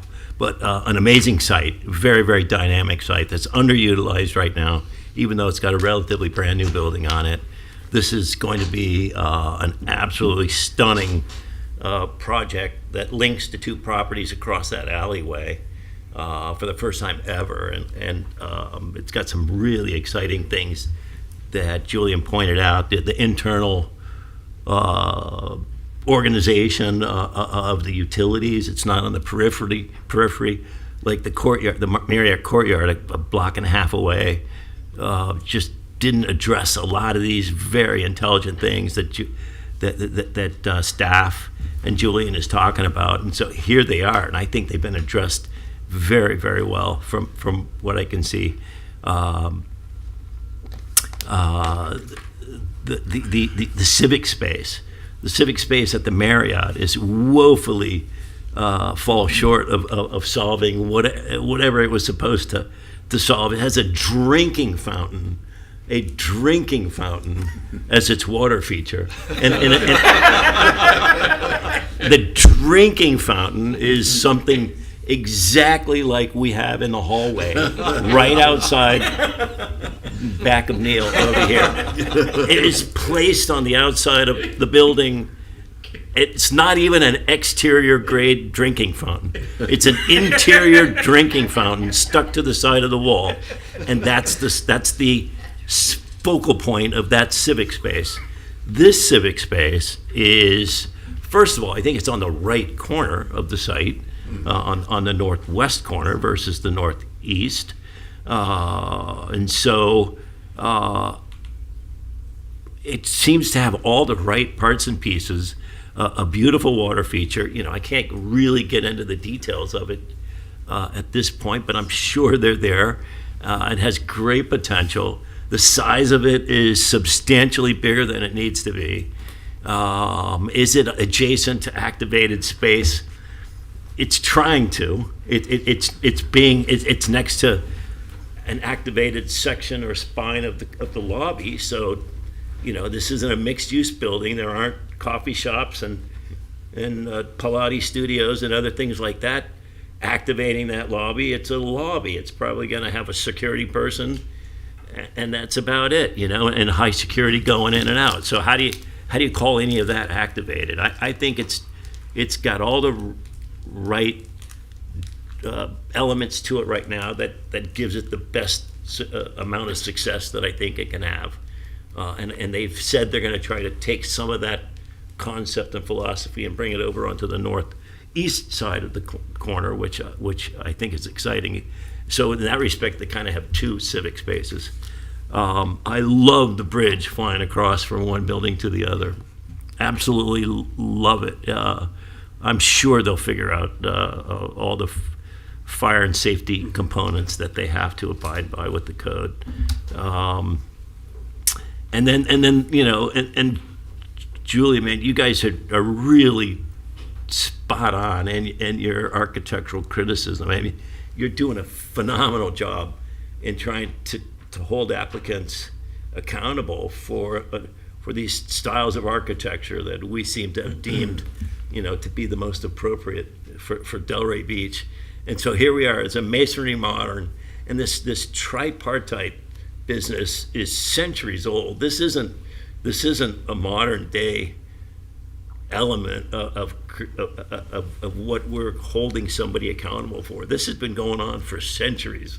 So is this a traditional base, middle, mezzanine setup? Absolutely not. But if you want to see kind of a contemporary interpretation of that, look at the Marriott, again, right around the corner, where they just apply nonsense to those different levels and to the cornice especially to try to, you know, meet the box that they have to check off to call that a tripartite. They'd rather do that than fight the fight. So I think this design has parts of the building that address the tripartite very, very well, and other parts that don't. But that's called variety. That adds to the spice of the life of the building, I think. I think it's a very handsome design. I don't think there's too much glass on the north and northwest parts of the building.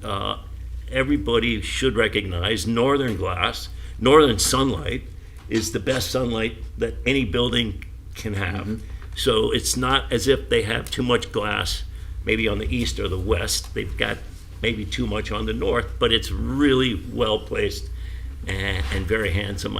I wouldn't change any of it.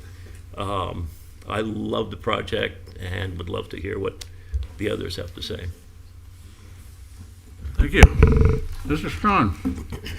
So, on this whole tripartite matter, and I agree with my colleague here. To me, it's relative. I see it, and I guess it's just a matter of how you look at it. Because I definitely see a definite base, middle, and top throughout the building. It may be a little suspect. I think you said on the south. Was that the south end of the building? Yeah, the south, which is the bottom elevation shown, and then pockets elsewhere, right, in staff's opinion. So those pockets, right? Yeah. To me, that adds to the uniqueness of the building, because you're right. You can see it where it starts off at one point, and then it kind of fades away towards certain parts of the building. But I like that. You know, it's again, it adds to the uniqueness of the building, but it still, to me, meets the qualifications that are required. I'm sorry, you were saying something? Yeah, no, I understand what you're saying, and it is a subjective requirement, which is why we didn't bring it forward as a waiver, because I feel like the staff would be overreaching, saying like it's not executed the way we think it should, therefore it requires a waiver, because to your point, others might feel differently, the applicant certainly feels differently. So in our opinion, there are issues, but not to the extent where it's an objective fact. You know, there is some subjectivity to it. And I can appreciate staff for doing that, because I'm glad we're not here doing waivers. I believe we had to do that with a couple of other buildings that were going on in that neighborhood, especially with the alleyways and things of that nature. So the fact that you all can put this building up with the size and proportions that it has and not require waivers, I think is a plus for me. So I'm fine with it. Thank you. I'm in agreement with Roger that it's absolutely beautiful building, and I'm excited about it. And I'm good with the outdoor active spaces as well. I think they're beautiful. So, thank you. Ms. You know, that kind of had me at no waivers and no variances. because I still think those are really pretty much reserved for historic districts, which are older and smaller properties. I like it. I see some of the areas where the tripartite thing is broken up, like at that angle there. But that red cladding that goes up, I mean, that's where the elevator bank is. So to me, that's form follows function. You know, there's something here going up. I like the. I also like the open atrium going in, and again to address the lack of activity in the, like Roger says, if I were living in that building, I wouldn't want to attract a lot of people to my entrance, because that's my entryway. But they exceeded the space required. My only nit is that the parapet, which is solid, makes the building look like it's 60 feet tall, and it is 60 feet tall, and they're allowed to go to 60 feet. But a glass parapet, which the Marriott has, which is one of the few features I like on the Marriott, that would lessen the impact of the height. But they're not getting a waiver or anything, so I'm fine with that too. I think it's a good project. Okay, Mr. Chard. Well, I'd like to compliment my colleague Roger, who's been after the Marriott building for at least 12 years. Terrible. It's awful. And it would have been a lot worse if he hadn't started his critique on the Sprad board way back when. So, and I'd also like to compliment the landscape architect who has distinguished between the sable palmetto and the Cocos nucifera, and removed all the Coco nucifera, which are coconut palms and not native, and the sable palms, which are cabbage palms and very native. So I think that's a compliment. I'd like to ask a little bit. We have some residential buildings not so far from here which basically have on the ground floor their parking exposed to the sidewalk. So when you walk down Second Avenue, for example, you're looking at cars in a garage. You're not looking at liners. You're not looking at retail. You're not looking at residential. And I'm not quite clear, particularly I believe on the north side, what screening there is for first floor parking. I hope somebody could address that. Yes, absolutely. I'm going to bring up our architect, Peggy Fitzgerald from Net Architects. I was hoping Peggy would answer that. Peggy Fitzgerald, Net Architects. Good evening.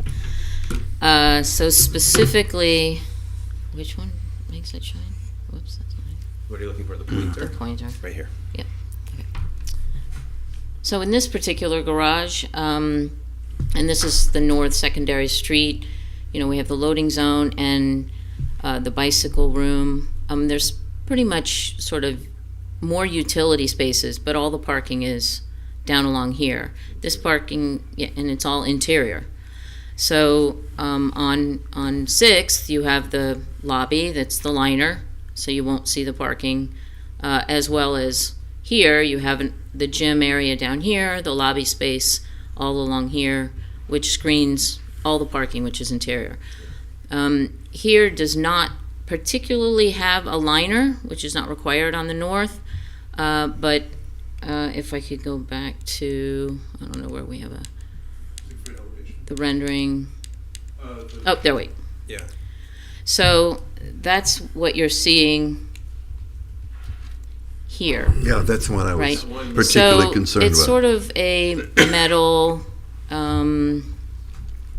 grid sort of thing that will have sort of this, it's hard to see at this distance, at least for me, because I don't have my glasses on, the greenery that will be along this metal on this portion. On this part of the building here, we are required to have some glazing, which we have a certain percentage of glazing that's required on the first floor, and then on the last one will probably be some greenery as well. So that's pretty much what's screening this portion of the garage. Excuse me, I think I heard what you said, but that is not a living wall. That is greenery, but it's green metal. Is that? No, it will be a live plant material. Oh, it will be live. Yes. Okay. Yeah. Okay. that makes me feel a lot better. You feel better, we feel better. I'm also I agree with staff about how do you enliven public spaces or open civic space. And unfortunately, we have some examples in that neighborhood on Fifth Avenue of civic space that is very underutilized. And I would point to Aloft, Caspian, Columbia Coffee, Big Owl's, etc. And part of the reason is they don't make it amenable in a good part of our year to sit out there.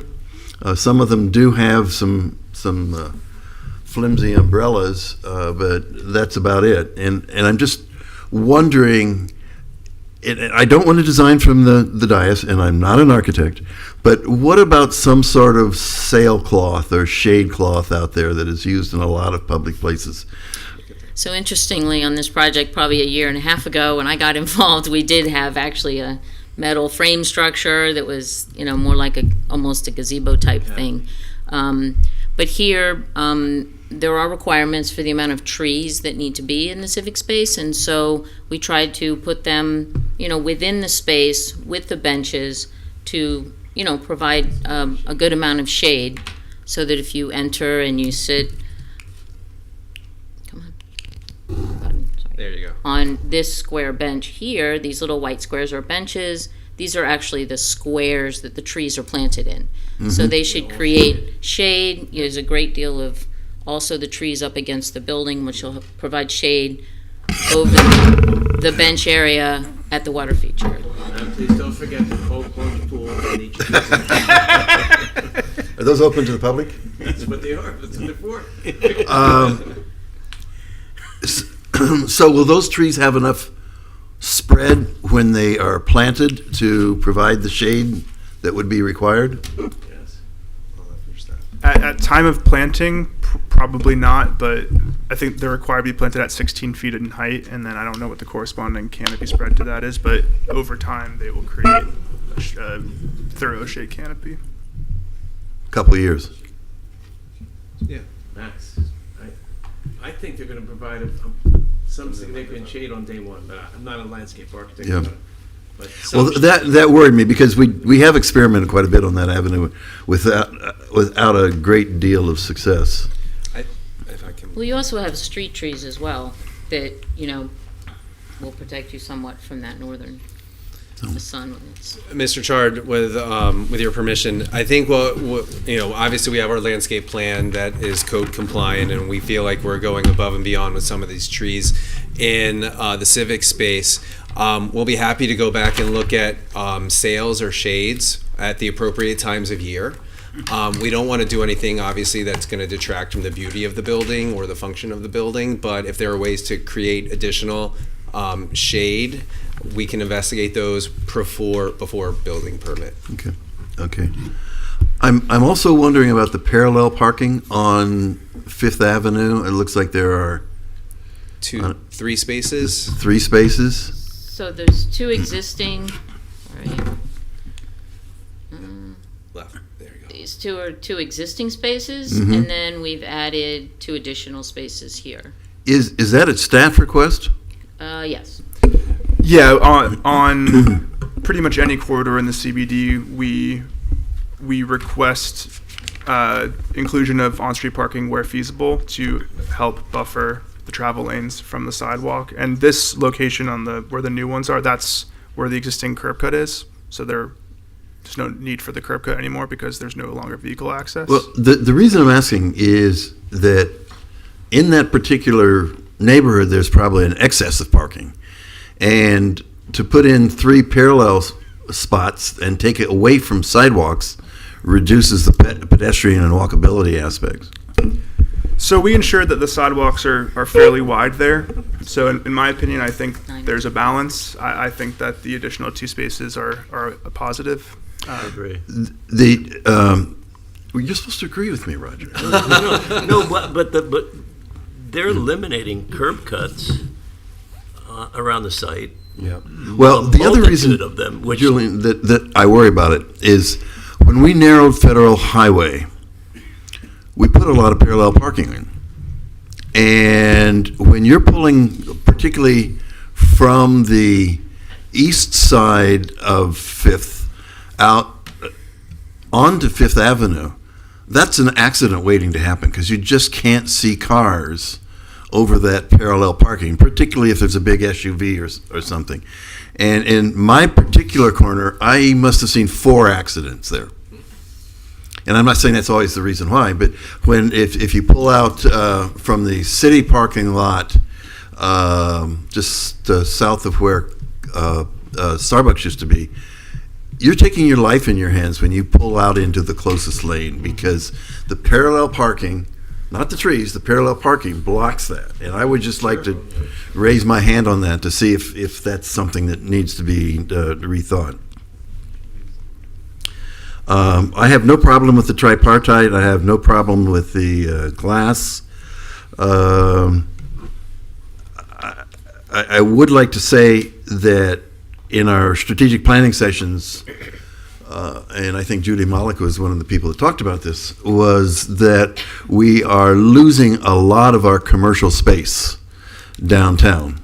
I fully agree with work, live, play, and residential in downtown, but if we have nothing to play at or nothing to work at, who's going to live there, so to speak? And if there was some way that that corner could be activated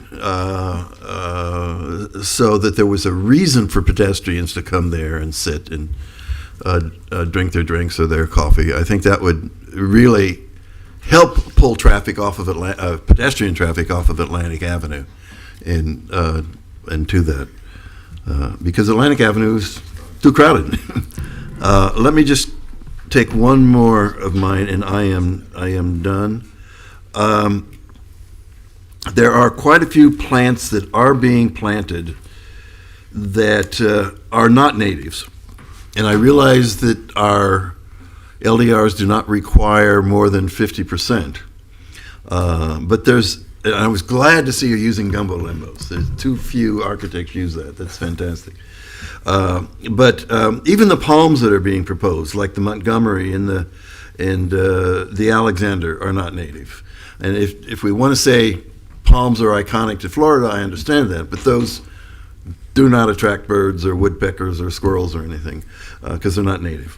Vera wood is not native, and bridal veil is not native. Now I know we put bridal veil on the north side of Sunday Village on Atlantic Avenue, as opposed to continuing the oak trees. And they do have pretty blossoms, but they're not shade trees, and they're not pleasant to walk under. Well, first off, as far as the white veil, Bridal veil, same thing. Thinking about white veils, I think getting staff. married. I think staff asked for the white veil, bridal veil. Why don't you come up here, Peggy? I believe the bridal veils were requested by staff as the street trees. Really? So, yeah, so David, you can elaborate if I don't answer the question, but bridal veils are used in certain areas when there are overhead power lines that prevent taller species, and then in certain contexts, I don't recall if it applies here, but I know on other projects it has, on FDOT right-of-way, there has been a back and forth issue that we've been kind of having with the Department of Transportation where if trees are planted within a certain distance to the right-of-way line, they will not authorize or approve trees of certain thickness. So the bridal veil, because of the way the trunk grows and spreads, it kind of gets around that requirement so that we can plant trees closer to the curb, which is better for pedestrian environments. So again, I don't know if that's applicable here, but that's just. I don't think it is. I don't think there's any overhead wires there, and that's not an FDOT street. Yes, Fifth and Sixth Fifth and Sixth. Well, I was talking about. But First no, Street. the choice for staff to use bridal veils was because of the overhead power lines. On First? Yes. Oh. Right here. The first choice were that the architect had chose were silver buttonwoods, and I thought those wouldn't be that would be less of an upright tree and more of a wide tree for that area. So that's why I asked him to change to the bridal veil so we get more of a upright canopy, also consistent with having a shaded area for a shaded area. Okay. And as I explained to you, and I'll put on the record, we will go back to our landscape architect before construction plans are submitted to see if we can swap out any of the non-natives for more natives. Thank you. Thank you. Okay. Mr. Katz. Thank you. First of all, it's funny. I think I'm the only person here that was a no the last time this came in front of us, and the reason being it was not one of the guidelines. It was not part of the guidelines, and so the fact the commission wanted the modern masonry, I think you did a great job in meeting the guidelines that they requested. So I'm very happy with that. Extremely happy that you're not asking for any variances or changes or any special exceptions. I will respectfully disagree with my colleague about the extra on-street parking. I never say no to extra parking, especially right now. When I talked to Mr. Schiller, the developer, about, a lot of these buildings are going up. We just had right across the street is another building that was approved, which, by the way, I'm better that this is modern masonry, knowing that the other project across the street is not. So it won't be modern masonry. So thank you. I think that was Mr. Costello who brought that one to us. Well, my biggest concern with that project was deliveries. And that's what I'm seeing now is, and I told Ms. Schill this, I sit in my home office, in a day, and I'll see 20, 30 vehicles of deliveries. You got Uber, Amazon doesn't come once a day. They come 20 times a day. And they just park wherever they can find it, whether it's in the middle of the street. So anywhere you can get an opportunity to get these drivers, and there's so many of them off the street, I think that's a plus, because some are going to go the alley, some are going to go that street. I would bet you that a lot of the drivers that end up delivering to that project across the street will end up in their on-street parking, because there's now somewhere for them to park, and they'll run across the street with their package. So I'm appreciative of that, adding that. The percentage of the glass too, I'm not a big fan of modern masonry, so this helps actually the balance. I think it makes it, I think the glass, to me, there's enough masonry. There's plenty of masonry there. So I like the glass. It really, it kind of breaks it up a little bit. I agree with staff what you're saying, but I don't think there's a way around it with the elevator shaft of changing that part of it. And then I think it was the south elevation that's plain. Is not the elevation that biggest problem with faces is not facing public view, pretty much, right? Yes. Correct. It's not. Although this building, at least the building that's adjacent to this on the east side, is also fairly tall. So it might not be that visible, but the building on the west side is not tall, so that facade will be visible from the right of way, at least if you're walking northward on Fifth. But compared to the other facades, it's definitely less visible. It's the least seen, so that makes me happy as well. I'm really pleased with the changes that you made and come back to us with. Again, I personally would love to see a mixed-use project here. Again, I agree with my colleagues about the lack of commercial space, but that is not what was in the code. I think that's our issue as a city. We need to address this whole CBD of, you can just, without doing anything, you can get rid of our commercial industry, our commercial businesses, and replace it with residential. And then if the governor takes away that taxes, it's going to hurt us eventually. But that's not their problem. They followed the rules that we set. So I think us as a city needs to look at those rules in the future to help mitigate that. And we did some of that on Saturday. But I am happy with it, and I'm looking forward to making a motion. Thank you. One of the things about being the last one to speak is pretty much everything's already been said. I have to say that I 100% agree. Mr. Cope expressed my thoughts, only much more eloquently than I ever could. I think there's plenty of tripartite. I think the glass is fine. And I don't think you can really make a more active use next to the civic space. And to the extent that it's not a mixed use. A mixed use would make that whole thing work. But with a residential, the lobby is as active as you're going to get. I'm not happy with the southern elevation. You're not probably going to see much of it at the moment until somebody tears down what's next to it, and then it's going to be, depending on what they want to build, what are you going to do? That's my concern. But I don't think that's a significant enough to deny the, or to make a big thing out of.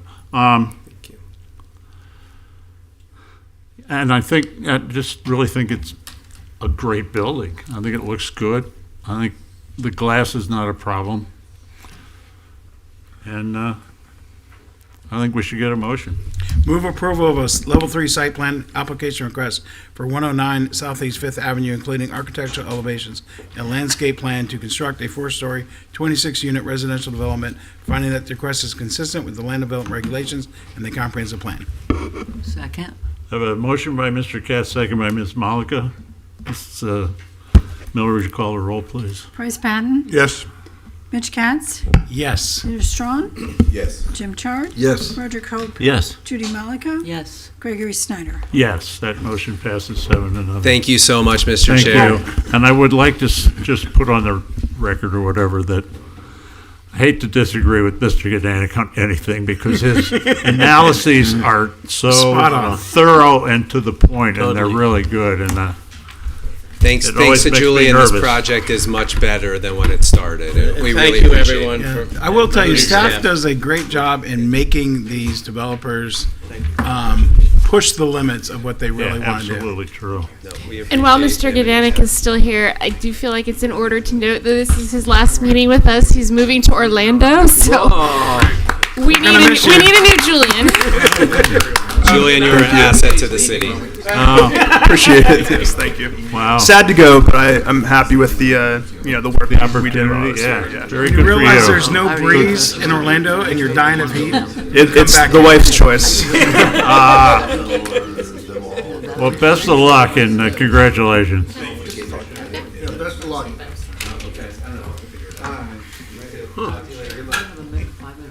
We can. You want a break? Miss him. Yes, let's go.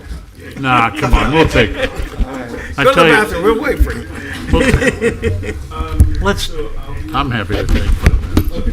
Let's take a quick break. 3 minutes. Okay, 3 minutes. To satisfy Mr. Katz. We'll take a 3-minute break, and we'll reconvene at 7:08.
Hope they let her play.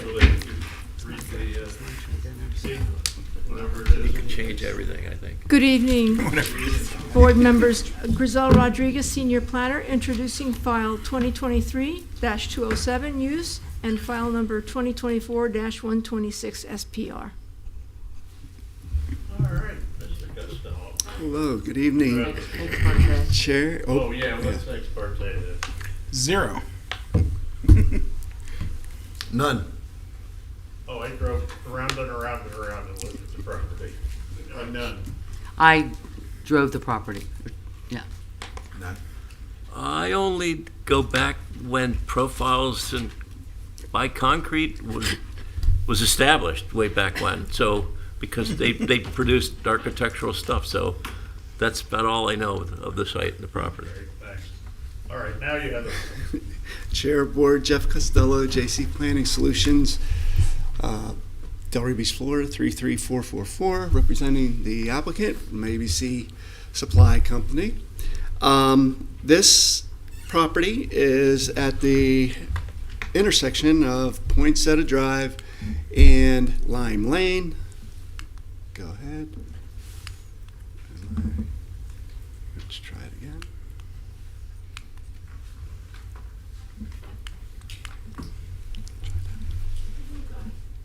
Hmm? Yeah.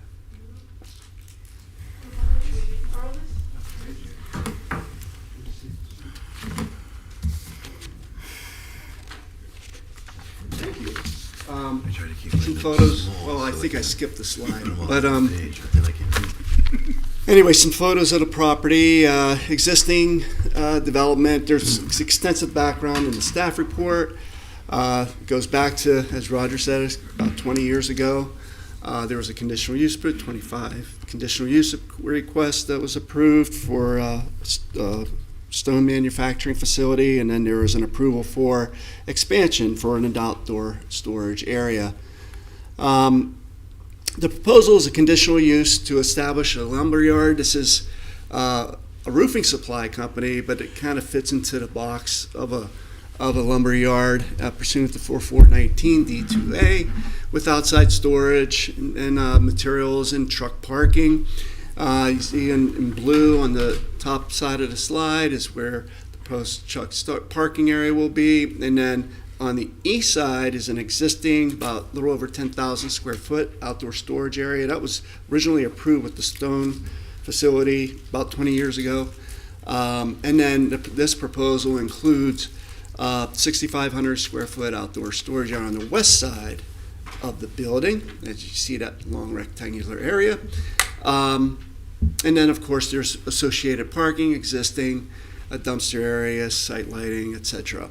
The hours of operation are on the screen, primarily the daytime hours, Monday through Friday, 7 to 5, and then Saturday, 7:30 to noon. This here to the left is a site plan, to the right side is a landscape plan. Just to note, there was an approved plan and approved landscape plan, and we're kind of supplementing the existing landscaping with missing materials. And also there was, there we go. There was a driveway that was, and this area was kind of over paved. This retention area was kind of eliminated, but we're reinstating that drainage area and eliminating that cut. However, we're providing a new driveway cut here on the west side. This is on the Royal Palm. Of course, Lime Lane's on the west side, and then again, Poinsettia's on the south. And so with that, I did want to mention and that's why that landscape plan you see it's not like all totally trees like you see on the other presentations, because we're supplementing those. However, I do want to note that in the staff report, I mentioned the areas on the east and north side, basically this L portion here. I just want to note that our intent is to reinstate landscaping there with trees every 25 feet adjacent to the residential existing residential uses, and includes so that would be pigeon plum along with red tip cocoa plum. And so, required findings can be made with regard to LDR Section 3.1.1, land use map does consistency, mixed use, mixed industrial and commercial is the preferred zoning for the commerce land use designation, and within the MIC, the lumber yards are allowed as a conditional use, and includes their accessory uses related to that. Concurrency, staff's report confirms that the project meets applicable adopt level of service standards, and then there's consistency with regard to Article 2 as well as the comprehensive plan, specifically the neighborhood districts and corridors element, economic prosperity element, conservation, sustainability, and resiliency elements, compliance with the LDRs. LDR Section 246A5 includes in conditional use findings. In addition to those provisions of Chapter 3, findings can be made that the proposal will not, the conditional use will not have a significantly detrimental effect upon the stability of the neighborhood within which it will be located, or hinder the development or redevelopment of nearby properties. This has coexisted in that area for over 20 years.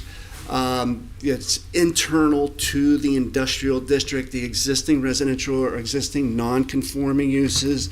As you've seen, some of those homes have been converted to office or contractors' offices. It's just one of those situations. Eventually, as you see there, that whole strip could just be redevelopment, and hopefully for the industrial that we've been looking for. To the north is all county paving. It may be familiar with you all, just not too long ago. That's zoned industrial. Recently approved that one. And then to the west, south, and east is MIC. Again, property coexisted for many years. Storage areas are not located within building setback areas. They'll be properly screened from adjacent property and rights of way. Extensive landscaping to be installed along the perimeter. And there have been new development, industrial development in this area since this use is, or that building has existed. So with regard to the outdoor storage areas, really it's roof material on prepackaged pallets. As you see there, this is to the east. So that's this area here. And then this which has some of the materials and rolled tar paper and so forth, that was parked in this area. This will then become an outdoor storage area, and then the trucks again will be parked there.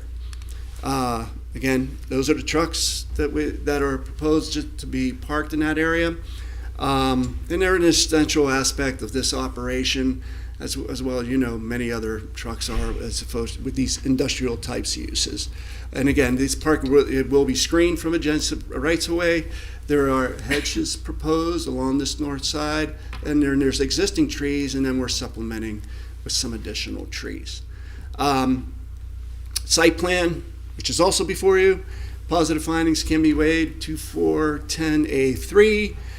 The standards for site plan actions, the applicable standards are identified in the staff report, and the staff report notes substantial compliance with all those, or compliance with all those.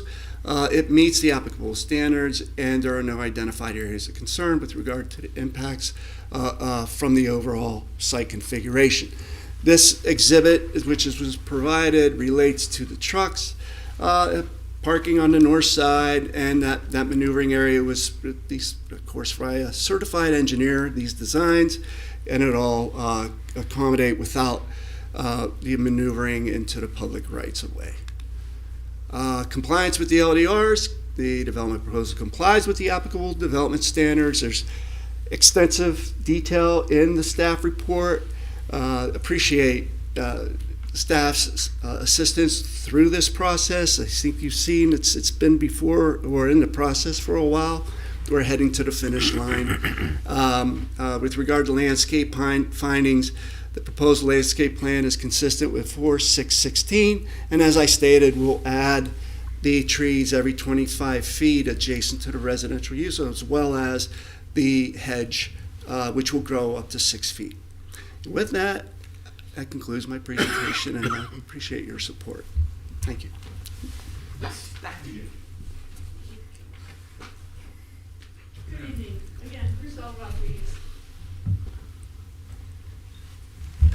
Your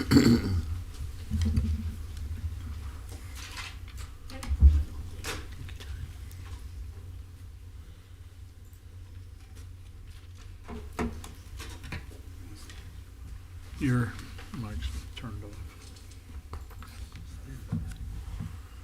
Not saying anything. No, but you'll forget it later. Whatever. Just say it. At ABC Supply Company, they are a roofing supply warehouse. This is a conditional use for lumberyard and outside storage. The lumberyard is situated, as the applicant mentioned, on the northeast corner of Poinsettia and Lime Lane, the southeast corner.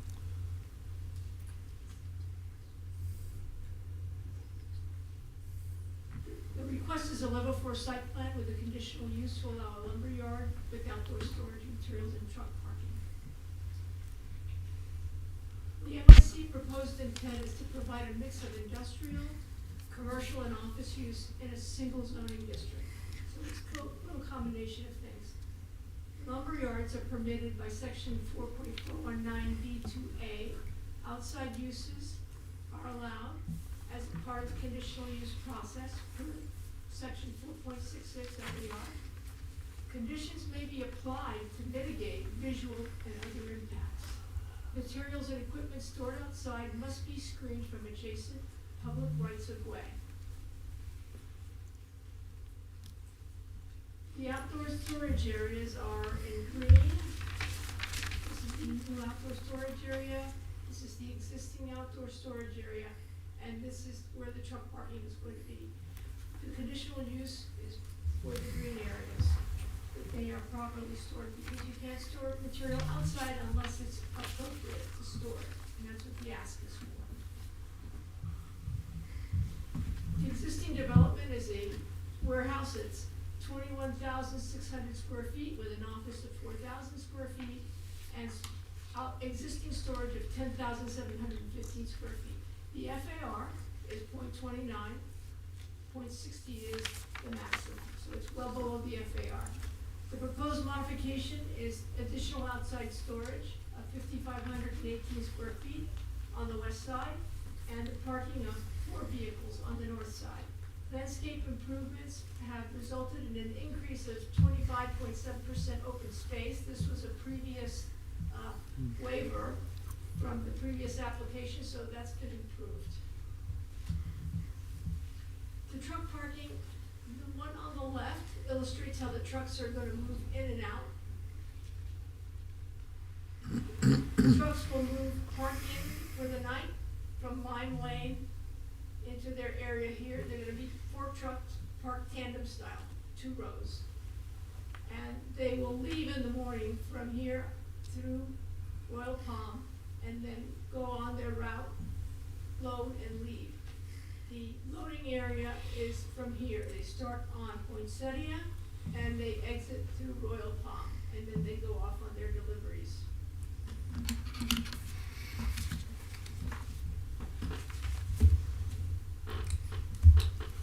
LDR level 4. The reason this is a level 4 is because it is part of a conditional use. The LDRs say that when you have a site plan that has an attachment like a conditional use, it becomes automatically a level 4. And it is final determination of the city commission. Your recommendation and the site plan go to the city commission. Establishment of a conditional use.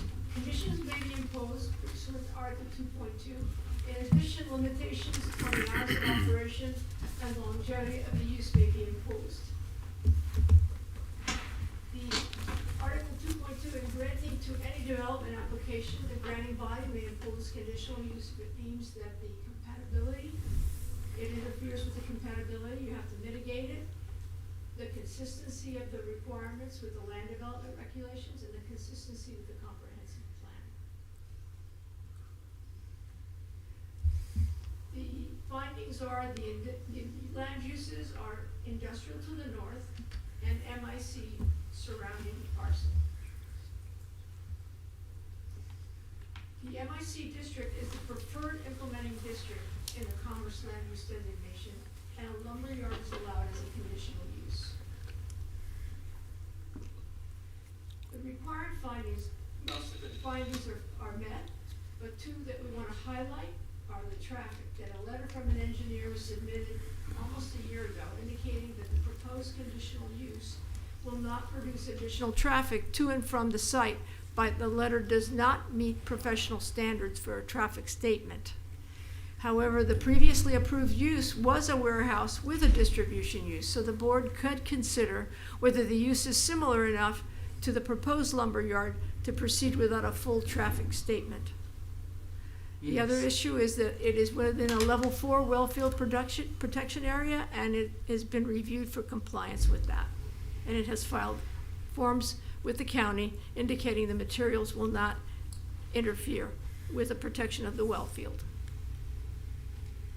Required findings of consistency. The overall finding may be made even though the action may be in conflict with an individual performance standard contained in Article 3.2, provided that the approving body specifically finds that the beneficial aspects of the proposed use outweighs the negative impacts. So the following standards in Article 3.2 are applicable. The basis for determining consistency with the comprehensive plan and the land development regulations, the standards for site plan and the plat actions are discussed below, and the standards for specific areas or purposes it complies, which is the wellfield area. This is a little hard to read, so these are the neighborhood districts and corridors elements that apply to this. Basically, they say similar uses should be together, compatible with adjacent land uses, and the examination is adaptive reuse consistent or complementary with the adjacent development, and does it have a role in preserving the commerce land use so that it encourages development and prolonged use of that area. The economic prosperity element tells us, does it provide jobs and economic development? It discourages the reduction of the commerce land use by having that parcel be viable for industrial, and it encourages commercial services in a cluster. Perhaps more development may occur on that block.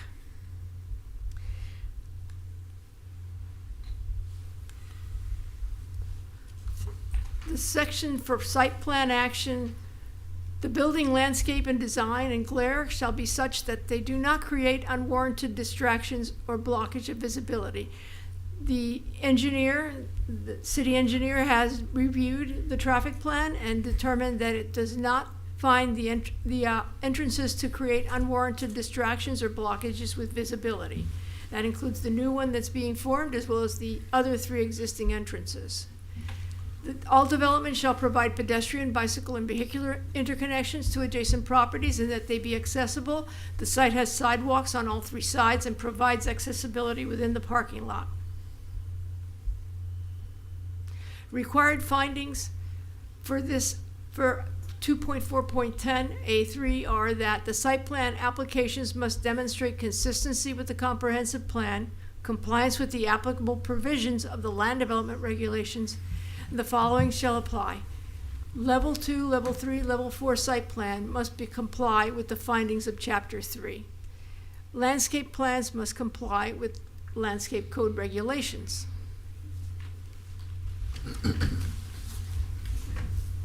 Standards for site plan action.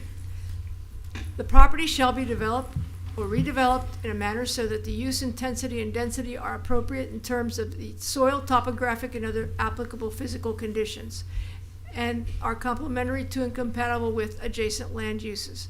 The site is an existing roofing material storage facility.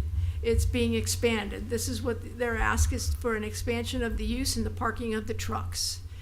They'll add additional outside storage that will be placed and buffered in accordance with the landscape regulations. Consideration shall be given to the effect of development will have on safety, livability, stability of surrounding neighborhoods and residential areas. Factors not limited to noise, odors, dust, and traffic volumes and circulation patterns shall be reviewed, and if found to result in a degradation of surrounding areas, the project shall be modified or denied accordingly. That is something for the board to review. The applicant states that the traffic volumes and circulation patterns are expected to be equivalent to the already existing activity in the distribution warehouse. Development shall not be approved if traffic associated with such development would create a new high accident location or exacerbate an existing situation, causing it to become a high accident. The applicant states that the volume of the pattern of traffic will not change. The delivery trucks will be parked on the site, and the business is open from Monday through Friday from 7 to 5, Saturdays from 7:30 to noon, and Sunday will be closed. Development shall not exceed the maximum limits established in NDC Table 1, Land Use Designation, Density, Intensity, and Implementing Zoning Districts. The FAR for the warehouse, as we previously mentioned, is well below this .60 allowed for FAR in this district, and so it complies. The perimeter landscape buffers, on the north and Royal Palm Drive, there will be a 6-foot clusia hedge. On Poinsettia Drive, directly opposite to the south, there will be more red-tip cocoa plum, new dwarf natal palms. There's also going to be an oak tree on the southeast corner entrance. They're adding an oak tree there, and they're adding an oak tree to the other entrance. They are going to have 3 Brazilian beauty leaf trees, 1 live oak tree, and new sod. That is what's happening directly opposite the east side storage location on the street side. This is the outdoor storage buffers. On West Lime, it's a clusia hedge of 5 to 6 feet in height next to a 6-foot chain link fence.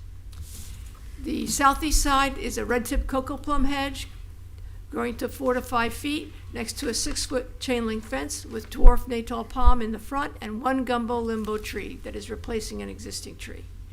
The southeast side is along Poinsettia Drive is going to add pigeon plum trees and liriope shrubs.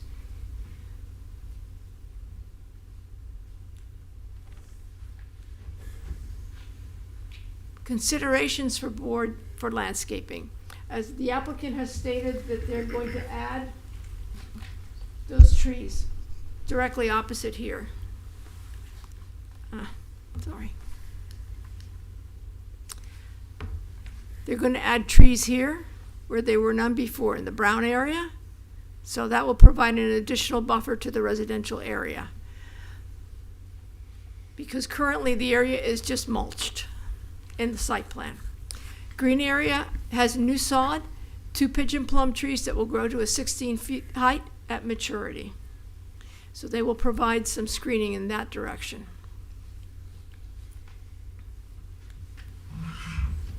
Now, the summary of considerations for the board is the use appropriate for the location, whether the landscape buffer is sufficient to shield the residential use to the east, or if enhanced landscaping should be provided. The truck storage on the north side of the building is sufficiently buffered, whether it is from Royal Palm Drive or if an enhanced landscaping should be provided. The conditional use is that it will not have a significantly detrimental impact upon the stability of the neighborhood within which it is located, or that it will not hinder development or redevelopment of nearby properties. These are the motions for board action. Your considerations. Thank you. Public comment? Is there any member of the public who wishes to speak? Don't all rise at Seeing none, public comment is closed. Is there any rebuttal by either applicant or staff? Staff welcomes to change the addition of the trees adjacent to the residential property. Wait, say that again? Staff welcomes the addition of the trees. Oh, okay, thank you. On the west side of the property. All right. Who wants to go? I'll go. Please. Go for it. I would be absolutely in favor of this. It's great. Have any more to say? No, I don't. No, Mr. Strong. You don't need to say I'm it, you okay just with don't it. say it. It's already being used for roofing materials, so I think the only change is the storage area for the trucks, right? Yeah. Fine. Mr. Coe. I'm in favor of all of the three different areas of concern. It's a beautiful site. Great piece of property. I mean, really, it is. Yeah, no problems here. Okay. Mr. Shard. I was wondering, I did not see any photometric plan. And I did not see any landscape plan. And obviously, the traffic statement is somewhat. There is a landscape plan in the submittal set. Well, Oh, I'm sorry, we did not upload it, but it is there. Sorry. It was last minute addition. They revised the site plan for the landscaping. Yes, what was presented. And with regard to photometric, it's an existing site. So there's existing site lighting, and so that wasn't, we weren't modifying that. And the residential neighbors to the east don't have a problem with the lighting as it is now? Well, we don't have it along their property line, so no. If you, I didn't put up a photo of that area in between. So the lighting is towards the parking, towards the vehicular use area. It's not adjacent to the residential. And was there any notification to the neighborhood? Do you have 500-foot radius? Yes, mailers within 500 feet. And a sign on the property. And placards. Okay, I'm good. Mr. Katz. I'm good. Well, actually, I have a couple things. Leave that up. That's good. I have a couple things about traffic. One thing is the way the traffic flow of those trucks appears to me is that they have to, that's perfect. When they come out of where they're parked in the morning and want to leave, they have to back down through the storage area to get turned around and go out the north. No, so I don't understand the flow of the truck traffic.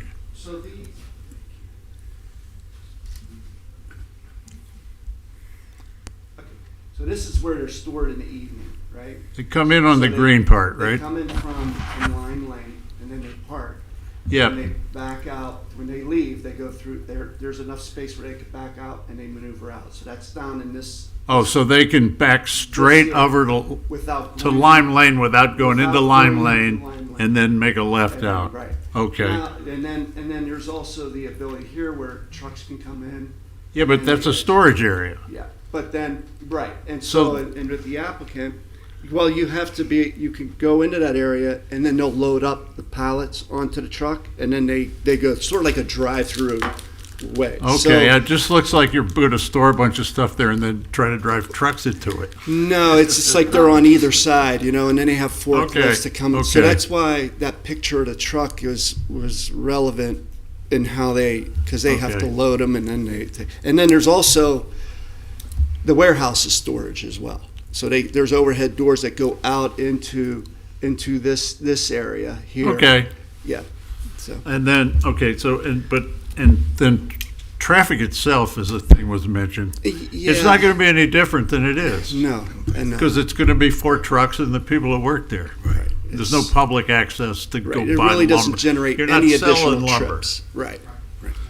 Okay. And then the final thing is, I looked at the landscaping in between what exists by the residential area, and it really looks horrible. Yeah, it needs and I don't understand exactly on your diagrams.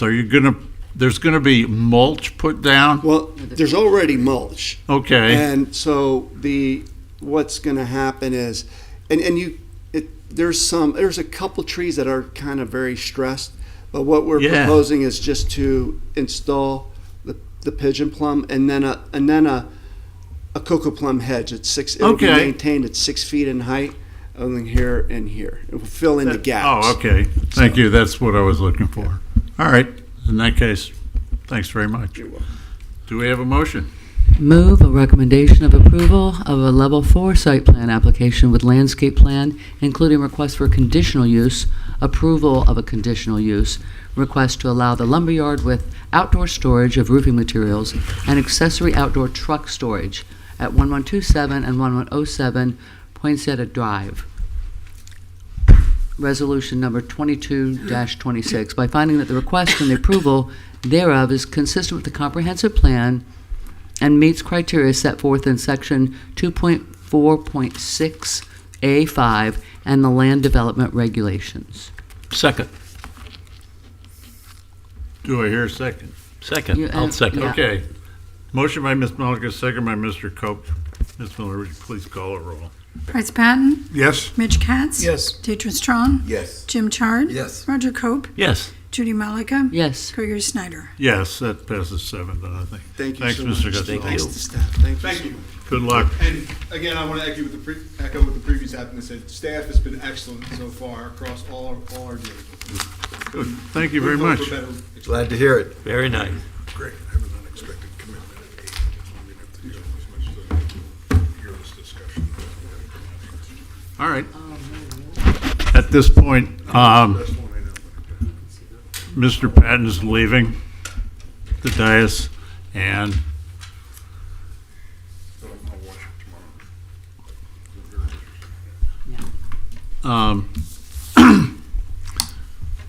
I guess Ms. Pinkston, who we're honored to have with us today, would you please read this is a legislative, I guess, number 9A, so Okay. please, you have the floor. Okay, for the record, Barbara Pinkston, Senior Planner. I would like to read into the record item 26-418, a city-initiated request to amend the land development regulations to include provisions for accessory dwelling units. So I tried to keep the presentation short because I know the staff report may have been long, and I know you all read it. Okay, so the request is to provide a recommendation to the City Commission on ordinance number 12-26, a city-initiated amendment to the land development regulations, amending the following. Section 4.3.2, determining use. Section 4.3.3, special requirements for specific uses. Section 4.4.3, single-family residential districts. Section 4.4.6, medium-density residential district. Section 4.4.13, central business district. Article 4.5, overlay and environmental district. And that would be adopting a new section, 4.5.23, called the Northwest-Southwest Neighborhood Overlay District. Article 4.7, family workforce housing, to adopt a new section, 4.7.9, accessory dwelling units, and Appendix A, definitions. So this whole wonderful thing is a collaboration between the CRA and the city. In June of 2024, Opticos was contracted to study the Northwest and Southwest neighborhoods to determine if missing middle housing could be accommodated in this area to address the need for affordable housing in the city. The study included an analysis of lot sizes, parking considerations, alternative housing type proposals and configurations, recommendations for land development regulations, and height suggestions and limitations. In January of 2025, the first draft of the document was presented at Burning Conversations community meeting. In April of 2025, staff began drafting regulations using the completed study and input from the community as a guide. So this is just a copy, the cover of the study with some of the items and that were included in the study. A lot of this was definitely community driven. Some of the items and things that the residents have worked on for, I can't tell you how many years. And so it's a good thing to see some of these things finally come into fruition. So the proposed amendment to add ADUs to the land development regulations as an accessory use in the R1, RM, and CBD districts is consistent with the city's comprehensive plan and the set transformation plan. So what is an ADU? So according to Florida statutes, an ADU means an ancillary or secondary living unit that has a separate kitchen, bathroom, and sleeping area existing either within the same structure or on the same lot as the primary dwelling unit. And a lot of times people get confused between ADUs and guest cottages, so just to clarify, The main difference is that guest cottages cannot have a kitchen, they cannot be leased, or they cannot have a separate water or electric meter. As a part of this, we established an overlay district. It's called the Northwest Southwest Neighborhood Overlay, and it's created to establish the boundaries to identify the area where ADUs and other missing middle housing types will be located pursuant to the Optico study. So these are just some of the rules that we've put together for ADUs. They all must have an independent entrance. ADUs located in front of the primary structure must have a porch facing the street. The property owner or family member must reside on site in either the principal dwelling unit or the ADU. A lease term shall not be shorter than 6 months. A detached ADU may be located in the front, rear, or side yard of the principal structure, subject to setbacks. The ADU may only be leased as workforce housing. However, a family member may occupy the structure without being subject to income limitations or restrictions. And ADUs are not included in the calculation of density. And these are some of the standards that we have. So ADU parking and development standards. So the maximum floor area is 750 square feet, so it can be up to that size. The minimum is 220 square feet. The maximum number of bedrooms is 2. And then we have the setback requirements. So minimum front setback will be whatever the setback is for the principal dwelling unit. So whatever the setback the house has to meet the primary structure, the ADU would have to meet it as well if it's located in the front of the house. Okay, side street is 15 feet. If it's coming from an improved alley or just the rear setback is going to be 10 feet. And the side interior will be the same as the principal setbacks as well. Okay, so, and the thing too, to understand, a lot of the lots that are non-conforming that came before you already, you can see some of the reductions that we put in place for some of those setback requirements. So this would also apply to these ADUs to give them a little bit more wiggle room so there's more space available. And for an attached ADU, we would look at that as an addition to the house, so it'd have to meet the same setbacks as the house. Okay. And as far as parking, they would have to provide one parking space or identify how that could be accommodated on site. In some cases, there may be enough room in the front for an additional parking space to be there. In some cases, they may already have enough space to accommodate that, or they would be able to come off the alley and park in the rear as well. So it could be parallel or however that could be accommodated. And one thing that we want the board to consider, this kind of came up a little bit, should ADUs be limited to properties where the principal structure does not exceed 2 stories? So just something to kind of, pardon? Say that again? Should ADUs be limited to properties where the principal structure does not exceed 2 stories? So we don't want to have like a huge some huge structure, residential structure, and then an ADU that's 2 stories. So it, you know, you have to look at the amount of massing that would cause on some of these lots. Okay, so we put together a new section, 4.7.9. And the purpose is to address the need for workforce housing in the R1, RM, and CBD districts within the Northwest Southwest Neighborhood Overlay District. A restrictive covenant is required to ensure the ADU is leased to very low, and moderate income families. A family member can occupy an ADU without being subject to income limitations. The principal structure associated with an ADU must be homesteaded. The property owner or family member must reside in either the primary dwelling unit or the ADU, and ADUs must be marketed as workforce housing. So this is a table just to kind of show you what the percentages are of the median income that one would have to meet. And here's an additional table that just kind of shows you what the rent maximums would be based upon where someone would fall, what income range they would fall in, the size of their family, and also the number of bedrooms. So, for example, someone in the very low range, that's going to be the thing that's highlighted there at the top.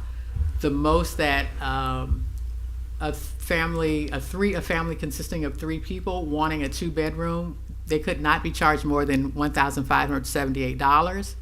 That same unit for someone considered a low range, the max that they could be charged is $2,104. For a family in the moderate range, they could not be charged more than $3,156. And so these are just some of the findings, some of the goals, objectives, and policies of the comp plan that are applicable. So innovative housing strategies, and the ability to protect the long-term viability of workforce housing, just to ensure that we have this type of housing in the city that's available for, a lot of our, people that work here, police officers, teachers, so they have some place to stay. And also, it expands the housing supply, and to support, again, innovative housing types. So those are the types of things that we're looking for and looking to accomplish. And there will be more things coming, different housing types again in this area. So there'll be a few more amendments coming forward. And here are the options for board action that are available for you. Thank you.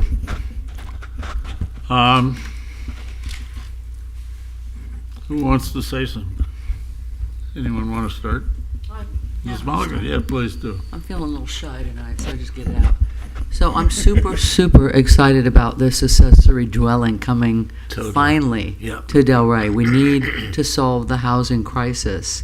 I'm a little confused why we're only looking at the northwest, southwest. Yeah, so our comprehensive plan says that prior to any big changes, it has to come as a result of a neighborhood study. So this neighborhood, the CRA, had the funds and the interest from residents to try to start it in this neighborhood. So for any other neighborhood to be able to do the ADUs, unless we have some kind of a state overreach and it forces us to have them everywhere, we would do it on a neighborhood by neighborhood basis based on the studies. It just, every neighborhood is so different in Delray, and so in order to actually adopt regulations that are suitable for the neighborhood, like whether the lots are big enough, where they should go on the lot, how they should be designed, things like that, on a neighborhood by neighborhood basis is how the comprehensive plan has always approached this. Okay. Can I ask? Yeah. Right now, does Delray allow an ADU anywhere in the city? We do not, and you probably are all aware of some ADUs that exist in many neighborhoods. So for those that are within the northwest, southwest, this would provide them a path to become legit, where they can come off the radar and rent. But for the other neighborhoods, no, the only thing you would be able to do would be a guest house. So now, correct me if I'm wrong, but they've been doing this in Miami-Dade for years, correct? And we're just...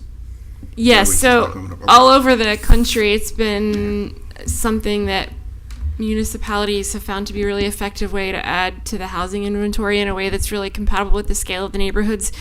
We're just getting to it now here, so it's definitely a proven strategy to expand the housing supply. So just a couple of questions. So how do you all plan to monitor whether or not the owner of the dwelling is charging the appropriate rents? So we would place a restrictive covenant on it, which would have to be submitted at the time of building permit. A restrictive covenant would have to be applied to the property, saying that it could only be rented at that certain level. And then all of our workforce housing units in the city are monitored through neighborhood and community services, where they would have to provide copies of the leases and annual reporting. Then finally, will these units be subject to, and you may not be able to answer this, but Section 8 vouchers?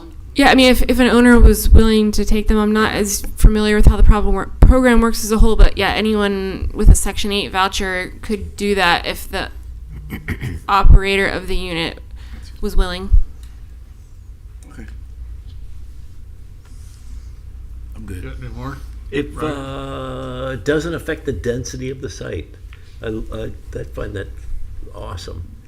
In other words, if it's a duplex, if it's a legal duplex, and a detached ADU wants to be developed off to the side of it, Yes. it's still going to end up a duplex.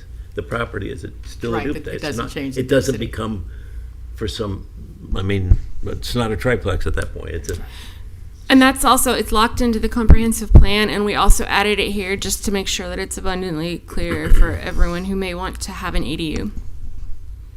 I think it's going to be wildly successful, and all the, I mean, I think other neighborhoods are going to want to jump on the bandwagon and have the same opportunity. That's my opinion. If they find out about it. Well, yeah. Yeah. Okay. Mitch. I have nothing to add. I agree. I think it's, we've been talking about this for, I don't know, 100 years, and we're getting here. So, but nothing good comes easy. Long overdue. We're here. A couple quick questions. Did I hear you say that the person in the ADU has to be related to somebody in the principal? No. No. If you may have a child, grandchild that's having a hard time finding some place to live, and you may say, you know what, you can come stay here. So they could stay there, or you can rent it. So it's up to you. So you don't have to rent it.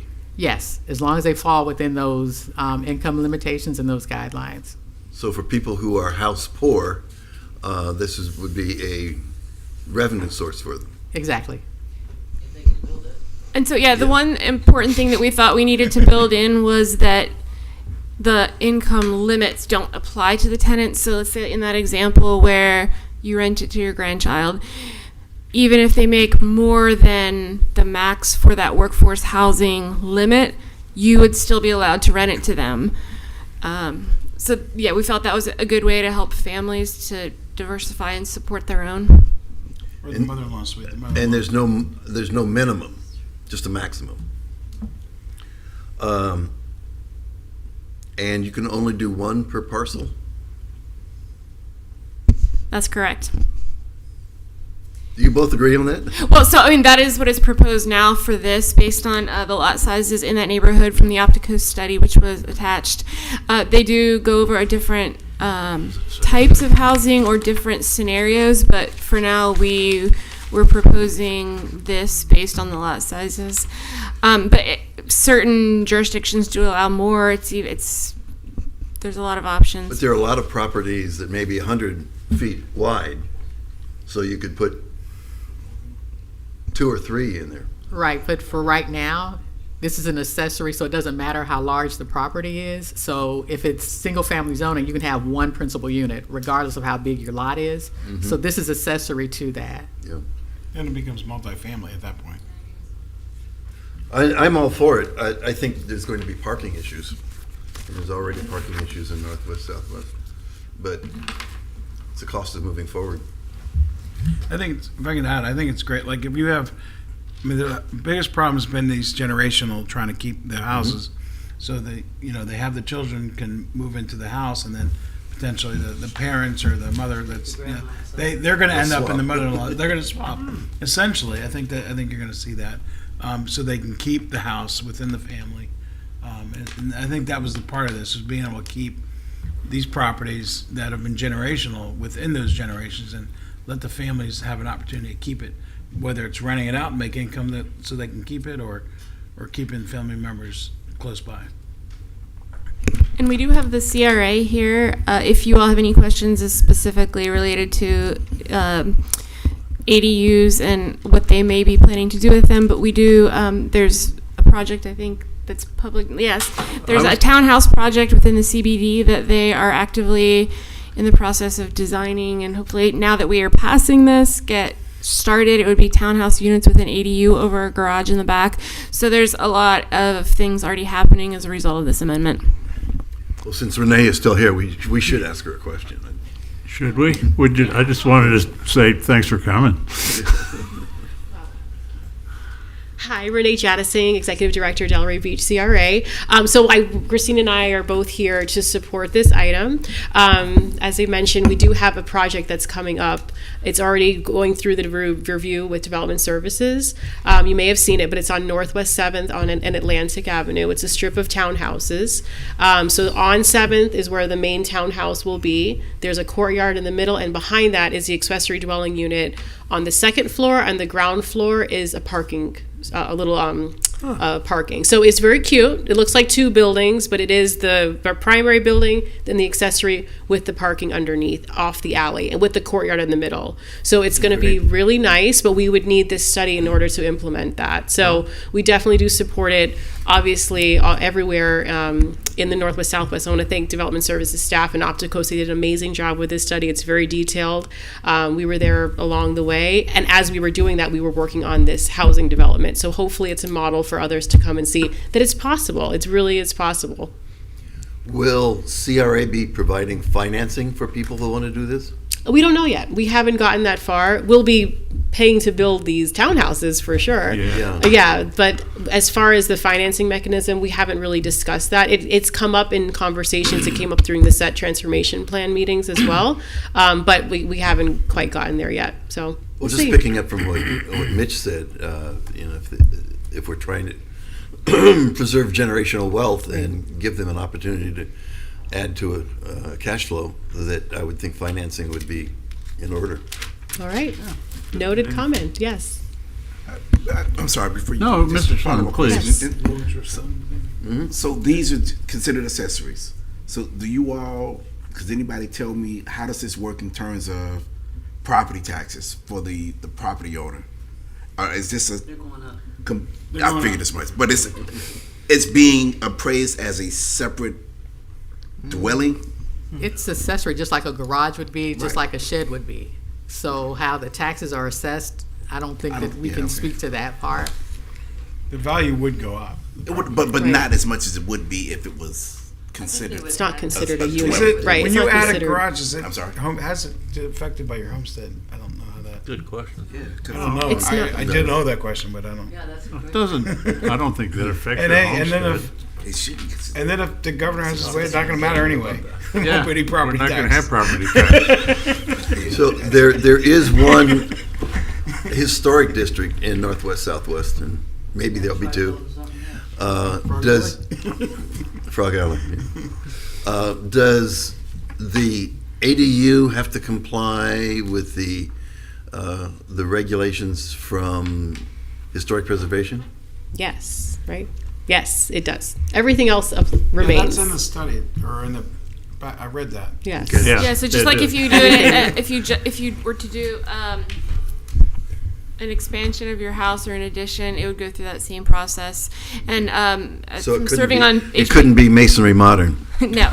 So as you know from serving on HPB, like some of these things can be approved administratively, some require board review. So there are a lot of benefits to owning a historic home, and if you were to develop an ADU on historic property, that would be something that an owner would realize. So, like, if they're not in the historic district, you can build a garage with a dwelling above. But if you were in a historic district and it was a one-story house, they couldn't do that because what I read, it has to be at. It can't be higher. It can't be higher than the primary house. Right? Isn't that what it said? I mean, that is the secondary and subordinate has been a rule, but there's, I mean, It's got to be subordinate. Yeah. So Subjective. It can't be higher than the. Listen, with this little development that we've seen in the West Settlers Historic District, I mean, this flyer that we all had today when we got here.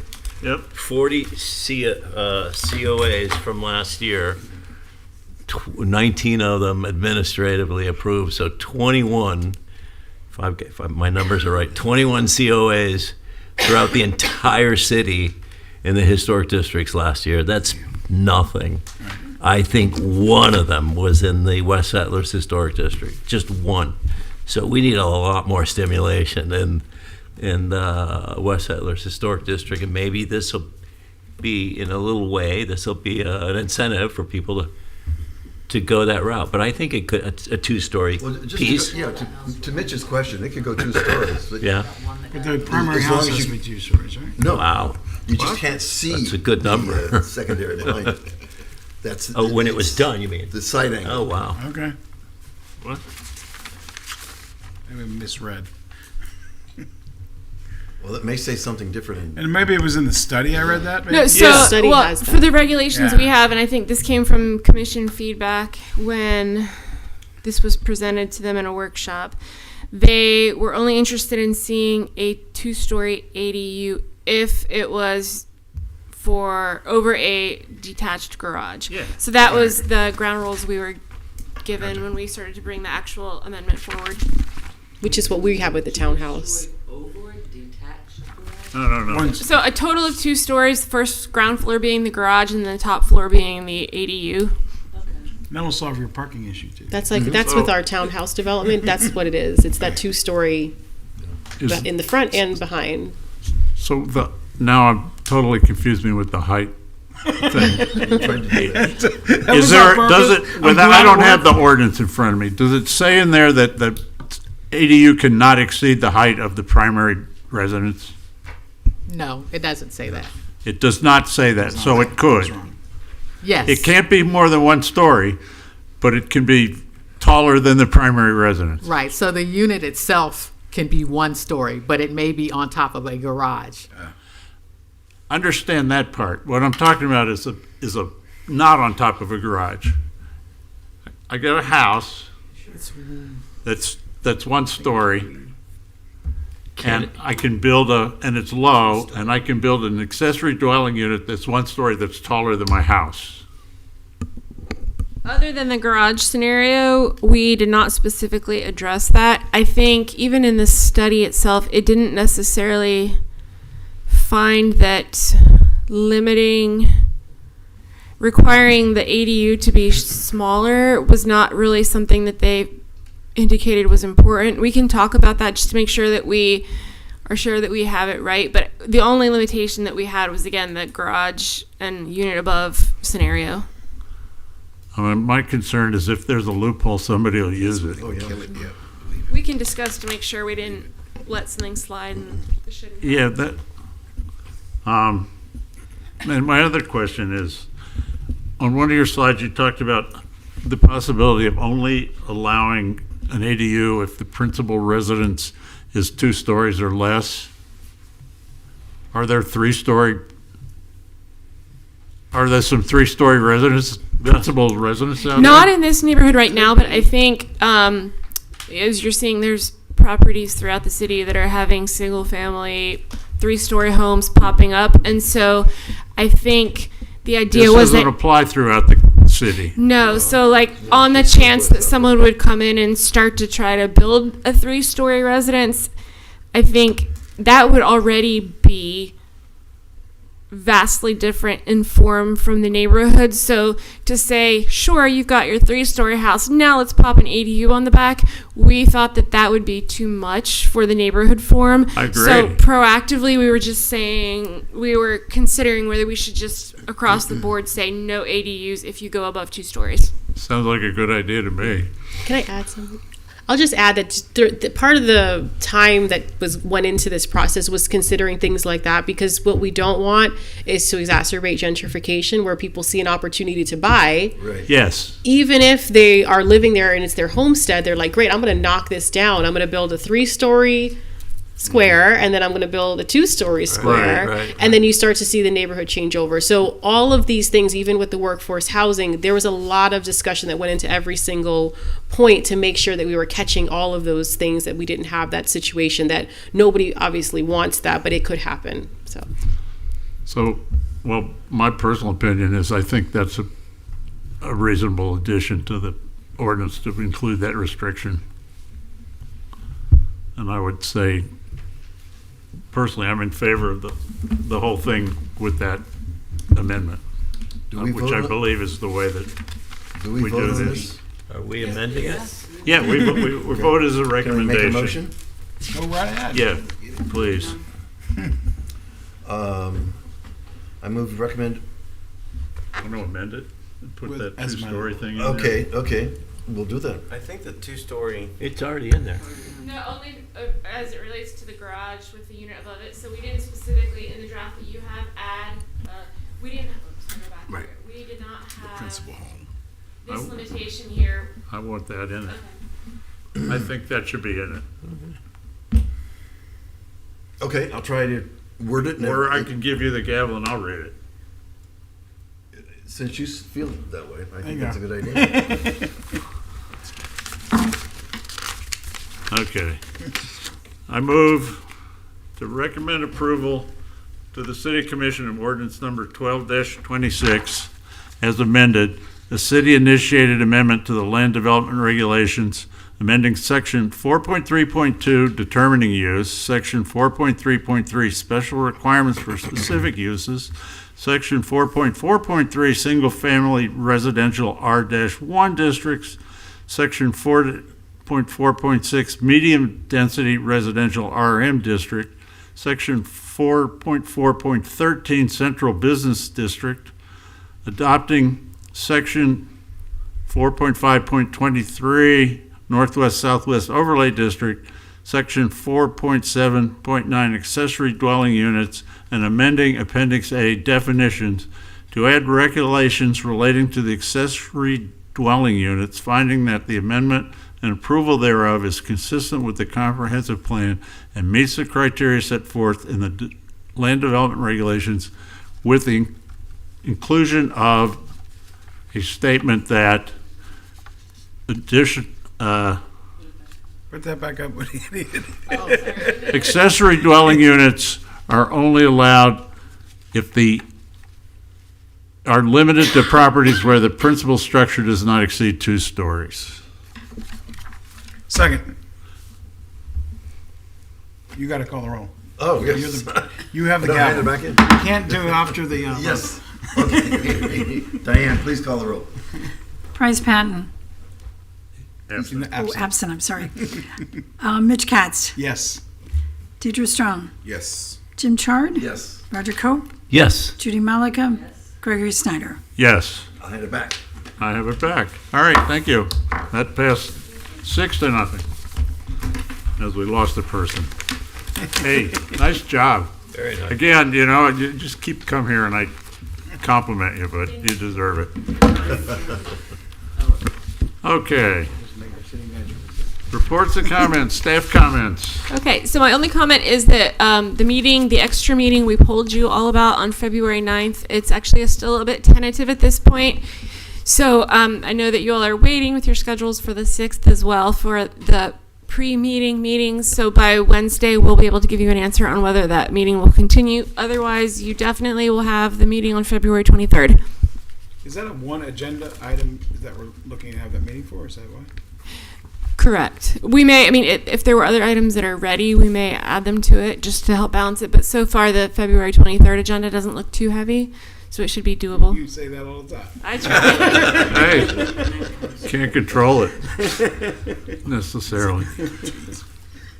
Mr. Bennett, any comments for us? By the way, I think I got through the whole meeting without you stopping me, except for the ex parte stuff. No, you did not make me work very hard tonight. I appreciate. Well, the first time, but that was it. No, no comments, Chair. Just good to see everybody again. Thank you. All right, board comments. Just thank you, staff. Again, it's great when the applicants come in. They're so appreciative of the work that staff does. And just I want, first of all, thank the city. We had the Visions meeting. I know a few of us here participated in that. It was very productive, I think. Overall, I know that you can critique anything, but it was, I think it was good for the future of the city.